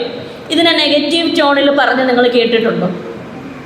സുഭാഷ് ചന്ദ്രബോസ് ചെയ്ത എന്തോ വലിയ അപരാധമാണ്. കാരണം വയലൻസ് ആണ് അല്ലേ? വയലൻ്റായിട്ട് ബ്രിട്ടീഷുകാർക്കെതിരെ ഫൈറ്റ് ചെയ്യുകയാണ്. എന്തിനാ? ഇന്ത്യക്ക് സ്വാതന്ത്ര്യം കിട്ടാൻ വേണ്ടി. പക്ഷേ തിരിച്ച് മഹാത്മാ അയ്യങ്കാളിയുടെ അയ്യങ്കാളിപ്പട ഒരുക്കി റെസിസ്റ്റൻസിന് വേണ്ടി സവർണ മേധാവികൾ നിരന്തരമായിട്ട് ഇവിടെ ആൻറ്റി കാസ്റ്റ് ആയിട്ടുള്ള പ്രവർത്തനങ്ങൾ തുരങ്കം വെക്കാൻ വേണ്ടി തീ കൊളുത്തൽ ഉൾപ്പെടെ ഗ്രാമം കയറി ആക്രമിക്കൽ ഉൾപ്പെടെ ചെയ്യുമ്പോൾ അതിനെ ചെറുത്ത് നിൽക്കാൻ വേണ്ടി അടിമ ജാതികളുള്ള മനുഷ്യർക്ക് സ്വാതന്ത്ര്യം ലഭിക്കാൻ വേണ്ടി ഒരു അയ്യങ്കാളിപ്പട, ഇറ്റ് ഈസ് ഓൾസോ ആർമി, ഒരു അയ്യങ്കാളി ആർമി ഉണ്ടാക്കിയപ്പോൾ അയ്യോ അത് ഭയങ്കര വയലൻ്റാണ്, ഭയങ്കര നെഗറ്റീവാണ്. അതെങ്ങനെ ശരിയാകും? ഇതും സ്വാതന്ത്ര്യത്തിന് വേണ്ടിയുള്ള പോരാട്ടം തന്നെയല്ലേ? ജാതിക്കെതിരെ നിലനിൽക്കുന്നതും അതിനെതിരെ പോരാടുന്നതും ഒരു സ്വതന്ത്ര സമരം തന്നെയാണ്. ആ സ്വതന്ത്ര സമരത്തിൽ ഉണ്ടായിരുന്ന ഒരു ആർമിയാണ് അയ്യങ്കാളിപ്പട എന്ന് ആലോചിക്കാൻ കൂടി നമുക്ക് വയ്യ. അങ്ങനെ അയ്യങ്കാളിപ്പടയെക്കുറിച്ചുള്ള ഏറ്റവും ചരിത്ര നിർമ്മിതികൾ കുറഞ്ഞു പോകുന്നതാണ്. ഞാൻ ഒരു പ്രൊജക്റ്റിൽ ഇൻവോൾവ് ആണ്. അത് ദളിത് അമ്മൂമ്മമാരുടെ 65 വയസ്സിൽ മുകളിലുള്ള ദളിത് സ്ത്രീകളുടെ ഓർമ്മകൾ മാപ്പ് ചെയ്യുന്ന പ്രൊജക്റ്റാണ്. കാരണം ഇവരുടെ ഒന്നും ചരിത്രം രേഖപ്പെടുത്തിയിട്ടില്ല. അപ്പോൾ ഈ പല അമ്മൂമ്മമാരോട് സംസാരിക്കുമ്പം ഇവരുടെ ഫാമിലിയിലൊക്കെ അയ്യങ്കാളിപ്പടയിലുള്ള ഒരാളോ 2 പേരോ ഉണ്ട്. പക്ഷേ ഒരുപാട് പ്രാവശ്യം ഇൻ്റർവ്യൂ ചെയ്ത് സംസാരിച്ച് അവരോട് നല്ല കൂട്ടായി കഴിയുമ്പോൾ മാത്രമേ ഇവർ പറയുള്ളൂ. ആക്ച്വലി ആദ്യം അവരോട് സംസാരിക്കുമ്പോൾ അവർ അഭിമാനത്തോടെ പറയേണ്ട കാര്യമാണ്, നമ്മുടെ വീട്ടിലൊരു ആർമി മാൻ ഉണ്ടെങ്കിൽ നമ്മൾ അഭിമാനത്തോടെ പറയത്തില്ലേ, എൻ്റെ വീട്ടിലൊരു ആർമി മാൻ ഉണ്ടെന്ന്. ഇതുപോലെ പറയേണ്ട കാര്യമാണ്. കാസ്റ്റിനെതിരെ ഫൈറ്റ് ചെയ്ത്, സവർണ മേധാവിത്വത്തിനെതിരെ ഫൈറ്റ് ചെയ്ത ഒരാൾ എൻ്റെ വീട്ടിലുണ്ടായിരുന്നു എന്ന് പറയേണ്ട സ്ഥലത്ത് കുറേ നാൾ കഴിഞ്ഞ് വളരെ താഴ്ന്ന സ്വരത്തിൽ ഈ അമ്മൂമ്മമാരനോട് പറഞ്ഞിട്ടുണ്ട്, ഓ അയ്യാൾപ്പാടയിൽ എൻ്റെ അമ്മാവൻ്റെ അച്ഛനും ഉണ്ടായിരുന്നു എന്നുള്ളത്. ഇതിലേറ്റവും രസകരമായുള്ളൊരു കാര്യമെന്ന് പറഞ്ഞാൽ എൻ്റെ ഗ്രേറ്റ് ഗ്രാൻഡ് ഫാദർ അയ്യങ്കാളിപ്പാടയിലുള്ള ആളാണ്. എനിക്കിതറിയില്ലായിരുന്നു. ഇത് ഞാൻ കണ്ടെത്തുന്നത് എങ്ങനെയാണെന്ന് അറിയാമോ? മഹാത്മാ അയ്യങ്കാളിക്കെതിരെ ഒരു ഹർജി ദിവാന് 1918 അവിടെ ഉണ്ടായിരുന്ന സവർണ മേധാവികൾ കൊടുക്കുകയാണ്. അത് ഏറ്റവും മോശമായ ഭാഷയിലും ഒരുപാട് ഫോൾസ് ആയിട്ടുള്ള അലിഗേഷൻസ്, അതായത് അവരുടെ സവർണ സ്ത്രീകളെ ഉപദ്രവിച്ചു എന്ന് വരെ തെറ്റായിട്ട് രേഖ ഉണ്ടാക്കിയാണ് ഈ ഹർജി സമർപ്പിക്കുന്നത്. ആ ഹർജി വായിച്ചാൽ തന്നെ അത് തെറ്റാണെന്ന് നമുക്ക് മനസ്സിലാകും. കാരണം ആരുടെ പേരുകളോ വീടുകളോ ഒന്നും പറയാതെ വേഗമായിട്ടൊരു ഹർജി ഉണ്ടായിരിക്കും. അപ്പോൾ ആ ഹർജിയിൽ ഒരു 14ഓളം പേരുകൾ പറഞ്ഞ് ഇന്ന ആൾക്കാർ അയ്യങ്കാളിപ്പടയിലുണ്ടായിരുന്ന ആൾക്കാരെ ഒരുമിച്ച് കൂട്ടി വരുത്തി പുലയരുടെ നായകൻ ചമഞ്ഞിരിക്കുന്ന അയ്യങ്കാളി എന്നൊരാളെന്ന് പറഞ്ഞിട്ടാണ് ഇതിനകത്തുള്ള അതേ വരികളാണ് ഞാൻ പറയുന്നത്, ഈ ഹർജി കൊടുക്കുന്നത്. ആ ഹർജി വായിച്ച് വന്നപ്പോഴാണ് ഞാൻ കാണുന്നത് വിളയിൽ പൊടിയൻ. വിളയിൽ പൊടിയൻ എന്ന് പറഞ്ഞത് എൻ്റെ ഗ്രേറ്റ് ഗ്രാൻഡ് ഫാദറാണ്, എൻ്റെ അപ്പൂപ്പൻ്റെ അച്ഛനാണ്. അപ്പോൾ എനിക്ക് അപ്പോഴും ഞാൻ ആലോചിക്കുകയാണ്, പിന്നെ നോക്കുകയാണ് മരിയാപുരം. ആ മരിയാപുരത്തുള്ള ഫാമിലിയാണ് എൻ്റെ ഫാമിലി എന്ന് പറയുന്നത്. എന്നാൽ എൻ്റെ ഫാമിലി, എൻ്റെ അമ്മ എവിടെ ഇരിക്കുകയാണെന്ന് നിങ്ങൾക്കത് കഴിഞ്ഞ് ചോദിക്കാം, എൻ്റെ ഫാമിലി എനിക്ക് ഹിസ്റ്ററി പറഞ്ഞു തന്നിട്ടില്ല. കാരണം എന്താ? നമ്മളെ പഠിപ്പിച്ചിരിക്കുന്ന ഹിസ്റ്ററിയിൽ ഇത് ചരിത്രത്തിൻ്റെ വലിയ ഭാഗമാണെന്നും കേരളത്തിൻ്റെ പർട്ടിക്കുലർലി സദേൺ കേരളത്തിൻ്റെ ചരിത്രത്തിനെ തിരുത്തിക്കുറിച്ച വലിയ മൂവ്മെൻ്റ് ആയിരുന്നു അയ്യങ്കാളിപ്പട എന്ന് നമുക്ക് മനസ്സിലായിട്ടില്ല. കാരണം നമ്മളിത് പഠിപ്പിച്ചിട്ടില്ല. ശാലിയത്തെരുവ്, ഇന്ന് അവർ ലഹള എന്നാണ് അതിന് പേരിട്ട് വിളിക്കുന്നത്, അതിനെ വിളിക്കേണ്ട പ്രസ്ഥാനം എന്നാണ്. ഇന്ത്യൻ സ്വാതന്ത്ര്യ ലഹള കേട്ടിട്ടുണ്ടോ നിങ്ങൾ? ഇന്ത്യൻ നാഷണൽ മൂവ്മെൻറ്റിനെ വിളിക്കുന്നത് സ്വാതന്ത്ര്യ പ്രസ്ഥാനം എന്നല്ലേ? അപ്പോൾ ശാലിയത്തെരുവിൽ എല്ലാ മനുഷ്യർക്കും കടയിടാൻ ഉള്ള അധികാരത്തിന് വേണ്ടി ഫൈറ്റ് ചെയ്ത് ലഹളയെന്നാണോ വിളിക്കേണ്ടത്, പ്രസ്ഥാനം എന്നാണോ വിളിക്കേണ്ടത്?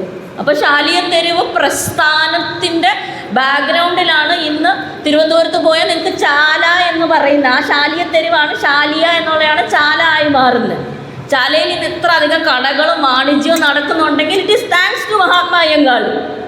ഇങ്ങനെ ഒരു വലിയ എക്കണോമിക്കലായിട്ടുള്ളൊരു ഷിഫ്റ്റ് അയ്യങ്കാളി മൂവ്മെൻറ്റ് കാരണമുണ്ട്. ഇന്ന് ഡിക്കി പോലുള്ള ഓർഗനൈസേഷൻസ് നമുക്കുണ്ട്. അതിന് എത്രയോ വർഷങ്ങൾ മുമ്പേ എല്ലാ മനുഷ്യരും ഓൺട്രപ്രണർഷിപ്പിലേക്ക് വരണം, എല്ലാ മനുഷ്യർക്കും വാണിജ്യം ചെയ്യാനുള്ള അധികാരം വേണമെന്നുള്ള ഒരു താല്പര്യത്തോടെയാണ് ശാലിയത്തെരുവ് പ്രസ്ഥാനം നടക്കുന്നത്. 1000 ആണ്ട് ലഹള എന്ന് 90-ാം ആണ്ട് ലഹള എന്ന് വിളിക്കപ്പെടുന്ന എഗെയിൻ ലഹളയല്ല, 90-ാം ആണ്ട് പ്രസ്ഥാനം എന്ന് വിളിക്കപ്പെടേണ്ട അയ്യങ്കാളി മൂവ്മെൻറ്റിൻ്റെ ഭാഗമായിട്ടുള്ളത് എല്ലാ മനുഷ്യർക്കും എല്ലാ ചന്തകളിലും എത്താൻ വേണ്ടിയുള്ള സ്വാതന്ത്ര്യം. ഇന്ന് നമ്മളൊരു കടയിൽ പോകുമ്പോൾ നമ്മൾ ആലോചിക്കാറുണ്ടോ ഈ കട ഏത് ജാതിക്കാരൻ്റെ ആണെന്ന്? ഒരു ഹോട്ടലിൽ ഇങ്ങനെ ആലോചിക്കുന്ന ആൾക്കാരുണ്ട് കേട്ടോ. ഞാൻ കേരളത്തിൽ വന്നിട്ടാണ് ഇത് ശരിക്കും ഞാൻ നോർത്ത് ഇന്ത്യയിൽ എനിക്കൊന്ന് നമ്മളെല്ലാവരെയും മദ്രാസിയായിട്ട് കാണുന്നതുകൊണ്ട് നോർത്ത് ഇന്ത്യയിൽ എനിക്ക് ഒരു പ്രശ്നം വന്നിട്ടില്ല. പക്ഷേ ഇവിടെ എൻ്റെ ചില സുഹൃത്തുക്കളോടുകൂടെ, ഇൻവേർട്ടഡ് കോട്ട്സിലാണ് അവരെ സുഹൃത്തുക്കളെന്ന് വിളിക്കുന്നത്, സുഹൃത്തുക്കളോടെ ഭക്ഷണം കഴിക്കാൻ പോകുമ്പോൾ ഏത് ഹോട്ടലിൻ്റെ ഉടമസ്ഥ ആരാണെന്ന് അന്വേഷിക്കുന്ന ചില മനുഷ്യരെങ്കിലും, അവർ മനുഷ്യരെന്ന് വിളിക്കാൻ പറ്റുമോ എന്നറിയില്ല, കേരളത്തിൽ ഇപ്പോഴും ഉണ്ട്. പക്ഷെ സാധാരണ നിങ്ങൾ ഒരു നോർമൽ സൈക്കോസിസ് ഒന്നും ഇല്ലാത്ത നോർമൽ ഹ്യൂമൻ ബീയിങ് ആണെങ്കിൽ ഒരു കടയിൽ പോകുമ്പം ആ കടയുടെ ഉടമസ്ഥൻ്റെ ജാതി നമ്മൾ തിരയാറില്ല, നമ്മുടെ ജാതി അവരും തിരയാറില്ല. ഇതാരുടെ കോൺട്രിബ്യൂഷനാണ്? കേരളത്തിൻ്റെ പൊതുമണ്ഡലത്തിനെ പൊതുവാക്കി മാറ്റിയ മഹാത്മാ അയ്യങ്കാളിയുടെ കോൺട്രിബ്യൂഷനാണ്. ഇത് നമ്മൾ മറന്നു പോകരുത്.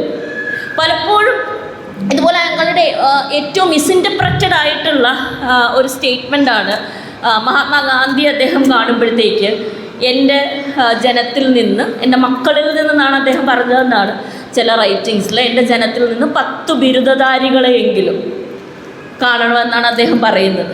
ഇത് പലപ്പോഴും ഇപ്പം എൻ്റെ അമ്മൂമ്മയൊക്കെ എന്നോട് പറയുമായിരുന്നു, നമ്മൾ പഠിച്ചു വരണം എന്നുള്ളതിന് ഒരു എക്സാമ്പിളായിട്ട് ദളിത് ഫാമിലീസിൽ തന്നെ പറയാറുണ്ട്. പക്ഷെ മഹാത്മാ അയ്യങ്കാളി ദളിത് കുട്ടികൾ പഠിച്ച് മുന്നേറി വരണം എന്നുള്ളൊരു ഉദ്ദേശത്തിലല്ല പറഞ്ഞത്. ഡെഫിനറ്റ്ലി അങ്ങനെ ഒരു ഉദ്ദേശവും ഉണ്ടായിരിക്കാം. ഇത് അങ്ങനെയാണെങ്കിൽ അത് ദളിത് മനുഷ്യരോട് പറഞ്ഞാൽ പോരെ. നിങ്ങൾ പഠിച്ച് മുന്നേറി വരണം എന്നാണ് അയാൾ പറയുന്നെങ്കിൽ അദ്ദേഹം സാധുജന പരിപാലന സംഘത്തിലോ മറ്റ് ദളിത് മനുഷ്യർ ഒത്തുകൂടുന്ന ഒരു സ്ഥലത്തിലല്ല അത് പറയേണ്ടത്. പക്ഷെ ഇദ്ദേഹം ആരോട് പോയി അത് പറയുന്നത്? മഹാത്മാഗാന്ധിയോടെ പറയുന്നത്. അപ്പം അദ്ദേഹം എന്താ ഇവിടെ ഉദ്ദേശിക്കുന്നത്? ഈ 10 കുട്ടികൾക്ക് ബിരുദമെടുക്കാൻ പറ്റിയ കോളേജുകൾ ഇവിടെ ഉണ്ടായി വരണം. കോളേജുകളിലേക്ക് ദളിത് മനുഷ്യരെ ആക്സസ് കൊടുക്കുന്ന രീതിയിലുള്ള ഇൻഫ്രാസ്ട്രക്ചറൽ ഡെവലപ്മെൻറ്റ് ഇവിടെ ഉണ്ടാകണമെന്നാണ് ഉദ്ദേശിക്കുന്നത്. അല്ലാതെ ദളിത് മനുഷ്യർ പഠിച്ച് കയറി വരണമെന്നല്ല. ഇവിടുത്തെ സ്റ്റേറ്റിനോട് മഹാത്മാഗാന്ധി പറയണം അങ്ങനെയുള്ള കോളേജുകൾ ഇവിടെ ഉണ്ടാക്കാൻ.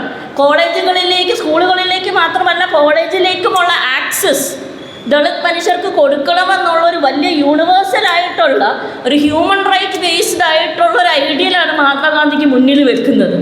അന്ന് വരെ മഹാത്മാഗാന്ധി ടി.കെ. മാധവനുമായിട്ടുള്ളൊരു ചർച്ചയിൽ അത് വളരെ വ്യക്തമായിട്ട് നമുക്ക് കാണാൻ പറ്റും. പലപ്പോഴും കുടിവെള്ളത്തിന് വേണ്ടിയാണ് ഇവിടെയുള്ള അസ്പൃശ്യ സമൂഹം ഫൈറ്റ് ചെയ്യുന്നതെന്നുള്ളൊരു തെറ്റിദ്ധാരണ മഹാത്മാഗാന്ധിക്ക് ഉണ്ടായിരുന്നതായിട്ട് നമുക്ക് കാണും. ഇവിടെ അങ്ങനെയല്ല, അതിലും അപ്പുറം വലിയ വലിയ റൈറ്റ്സിലേക്ക് ഇവിടെയുള്ള ദളിത് ആദിവാസി ബഹുജൻ മൂവ്മെൻറ്റ് മുന്നേറി എന്നുള്ളൊരു ബോധ്യത്തോടെ തിരിച്ചു പോകുന്നൊരു മഹാത്മാഗാന്ധി നമുക്ക് കാണാൻ പറ്റും. അത് വൈക്കം സത്യാഗ്രഹത്തിൻ്റെ ഓരോ ഘട്ടത്തിലും മഹാത്മാഗാന്ധിയുടെ തോട്ട് പ്രോസസ്സ് ഡെവലപ്പ് ചെയ്യുന്നത് നമുക്ക് കാണാൻ പറ്റും. അപ്പോൾ പല രീതിയിലും ഇന്ത്യൻ നാഷണൽ കോൺഗ്രസിൻ്റെ കാക്കനാട മൂവ്മെൻറ്റിൽ അൺടച്ചബിലിറ്റിക്കെതിരെ ഒരു പ്രമേയം വരുന്നതും പിന്നീട് അത് ഏറ്റെടുക്കപ്പെടുന്നതും അത് ഇന്ത്യൻ കോൺസ്റ്റിറ്റ്യൂഷനിൽ വളരെ കൃത്യമായിട്ട് രേഖപ്പെടുത്തുന്നതിൻ്റെയൊക്കെ ഒരു റിസൾട്ട് വരുന്നത് എവിടെ നിന്നാണ്? കേരളത്തിൽ നടന്ന അയ്യങ്കാളി പ്രസ്ഥാനത്തിൽ നിന്നാണ് നമുക്ക് ട്രേസ് ബാക്ക് ചെയ്ത് പോകാൻ പറ്റും. സോ നമ്മൾ ഇന്ന് മഹാത്മാ അയ്യങ്കാളി പരിനിർവാണ ദിവസം, മനോഹരമായിട്ടുള്ള പേര് ആണെന്ന് ഞാൻ പറഞ്ഞു. ഈ പരിനിർവാണം എന്നുള്ള ആശയം നിങ്ങൾ ഇവിടെ എനിക്കൊന്ന് പേരിട്ട ആളത് അതിൻ്റെ എല്ലാ എസൻസും ഉൾക്കൊണ്ടുകൊണ്ട് തന്നെയാണ് പേരിട്ടതെന്നാണ് ഞാൻ വിശ്വസിക്കുന്നത്. അതറിയാത്ത കുറച്ച് പേരുണ്ടെങ്കിൽ അവരോട് പറയുകയാണ്, ബുദ്ധിസ്റ്റ് ഒരു ഐഡിയ ആണ് പരിനിർവാണം എന്നുള്ളത്. നിർവാണം എന്നുള്ളത് നമ്മൾ ഒരാൾ മരിച്ചു കഴിയുമ്പോൾ നമ്മുടെ സ്പിരിറ്റ് റിലീസാകുകയും ഇവിടെ ഈ ഭൂമിയിലുള്ള എല്ലാ യാതനകളും നിന്നും നമുക്കൊരു റിലീസ് കിട്ടുന്നതിനാണ് നിർവാണം എന്ന് പറയുന്നത്. എന്നാൽ പരിനിർവാണം എന്ന് പറയുന്നത് ഒരു സോൾ ഏറ്റവും റിഫൈൻഡായി, അതായത് ഒരു ആത്മാവ് അതിൻ്റെ ഏറ്റവും അതിൻ്റെ എല്ലാ കാര്യങ്ങളും ചെയ്തു തീർത്ത് എല്ലാ സ്ട്രഗിൾസിലൂടെയും കടന്നുപോയി അതിനെ ഒരു അൾട്ടിമേറ്റ് എൻലൈറ്റൻമെൻറ്റിൽ എത്തിക്കഴിയുമ്പോഴാണ് അതായത് ഇനിയൊരു ജന്മമില്ല. ആ ജന്മം കൊണ്ട് പല ജന്മങ്ങൾ, ബുദ്ധിസ്റ്റ് ഐഡിയ ആണ് കേട്ടോ, പല ജന്മങ്ങളിലും കൂടെ ആർജിച്ചെടുക്കേണ്ട എല്ലാ ബോധവും എല്ലാ എൻലൈറ്റൻമെൻറ്റിലും എത്തിക്കഴിഞ്ഞ ഒരു സോളിനെയാണ്, ഒരാത്മാവിനെയാണ് നമ്മൾ പരിനിർവാണത്തിലെത്തി എന്ന് പറയുന്നത്. അതുകൊണ്ട് നമ്മൾ മഹാത്മാ അയ്യങ്കാളിയുടെ ഒരു ജീവിതം നമ്മൾ എടുത്തു നോക്കുകയാണെങ്കിൽ അദ്ദേഹത്തിന് നേരത്തെ ഇവിടെ ലത മാമിൻ്റെ മോള് പറഞ്ഞതുപോലെ ചെയ്തു വെക്കാൻ പറ്റിയ എല്ലാ കാര്യങ്ങളും, എല്ലാ കടമകളും, അത് നിങ്ങൾ എഡ്യൂക്കേഷൻ്റെ ഫീൽഡിലാണെങ്കിലും കൊമേഴ്സിൻ്റെ ഫീൽഡിലാണെങ്കിലും എൻവയോൺമെൻറ്റൽ റൈറ്റ്സിൻ്റെ കാര്യത്തിലാണെങ്കിലും ലെജിസ്ലേറ്റീവ് കാര്യങ്ങളിലാണെങ്കിലും ഓവറോൾ ഹ്യൂമൻ റൈറ്റ്സിൻ്റെ കാര്യങ്ങളിലാണെങ്കിലും ജ്ഞാനനിർമ്മിതിയിലാണെങ്കിലും ഇതെല്ലാം തന്നെ എല്ലാ ചെക്ക് ബോക്സസും ടിക്ക് ചെയ്ത് നമുക്ക് ഏറ്റവും എക്സാമ്പിളായിട്ട് റോൾ മോഡലായിട്ട് നമുക്ക് പിൻപറ്റാൻ പറ്റുന്ന ഒരു ലൈഫ് നമ്മുടെ മുന്നിൽ വെച്ച് പോരാട്ടത്തിൻ്റെയും അതിനോടൊപ്പം തന്നെ എൻലൈറ്റൻമെൻറ്റിൻ്റെയും എല്ലാ രീതിക്കുമുള്ള എൻലൈറ്റൻമെൻറ്റിൻ്റെയും എല്ലാ അറിവോൽപാദന മാർഗങ്ങളിലൂടെ കടന്നുപോയ മഹാത്മാ അയ്യങ്കാളിയെ നമുക്കിന്ന് സ്മരിക്കാൻ പറ്റുന്ന മാത്രമല്ല മഹാത്മാ അയ്യങ്കാളിയുടെ പിന്മുറക്കാരാണ് നമ്മൾ. നിങ്ങൾ ഇറ്റ് ഡസൻറ്റ് മാറ്റർ ഏത് ബാക്ക്ഗ്രൗണ്ട് ഇന്ന ഗ്രൂപ്പിൽ നിന്ന് വന്നതാണ് എന്നുള്ളതല്ല. നമുക്ക് സ്ട്രഗിളിൻ്റെ, ഒപ്രഷൻ്റെ, അൺടച്ചബിലിറ്റിയുടെ ബാക്ക്ഗ്രൗണ്ട് ഉണ്ടെങ്കിൽ നമ്മളെല്ലാം തന്നെ മഹാത്മാ അയ്യങ്കാളിയുടെയും ഭൂലെയുടെയും അംബേദ്കറിൻ്റെയും പിന്മുറക്കാരാണ്. ആ ഒരു ലെഗസി ഉൾക്കൊണ്ടുകൊണ്ട് നമുക്ക് ജീവിക്കാൻ പറ്റുന്നത്. പലപ്പോഴും ഈ പാരമ്പര്യവാദികൾ പറയുന്നുണ്ടല്ലോ, എൻ്റെ വലിയ പുരാതന കുടുംബമാണ്. ഞാനിപ്പോൾ പറയാറുണ്ട് കേട്ടോ, കുറച്ച് നാൾ മുമ്പ് ഞാൻ കുറേ കൂടെ പൊളൈറ്റായിരുന്നു, ഇപ്പം ഇത്രയും പൊളൈറ്റ്നെസ് ഒന്നും ഇല്ല. അത് പർട്ടിക്കുലർലി കേരളത്തിൽ വന്ന് ഇങ്ങനെ തർക്കിച്ച് ഇങ്ങനെ വഴക്കാളി ആയി പോയതാണ്. യാതൊരു പ്രശ്നവുമില്ല എനിക്ക്. ഇപ്പോൾ പുരാതന കുടുംബമാണ് എന്ന് പറയുമ്പോൾ ഞാൻ തിരിച്ചു പറയും, എത്ര മനുഷ്യരെ പീഡിപ്പിച്ച മനുഷ്യരല്ലേ നിങ്ങൾ, തിരിച്ച് പറയണം.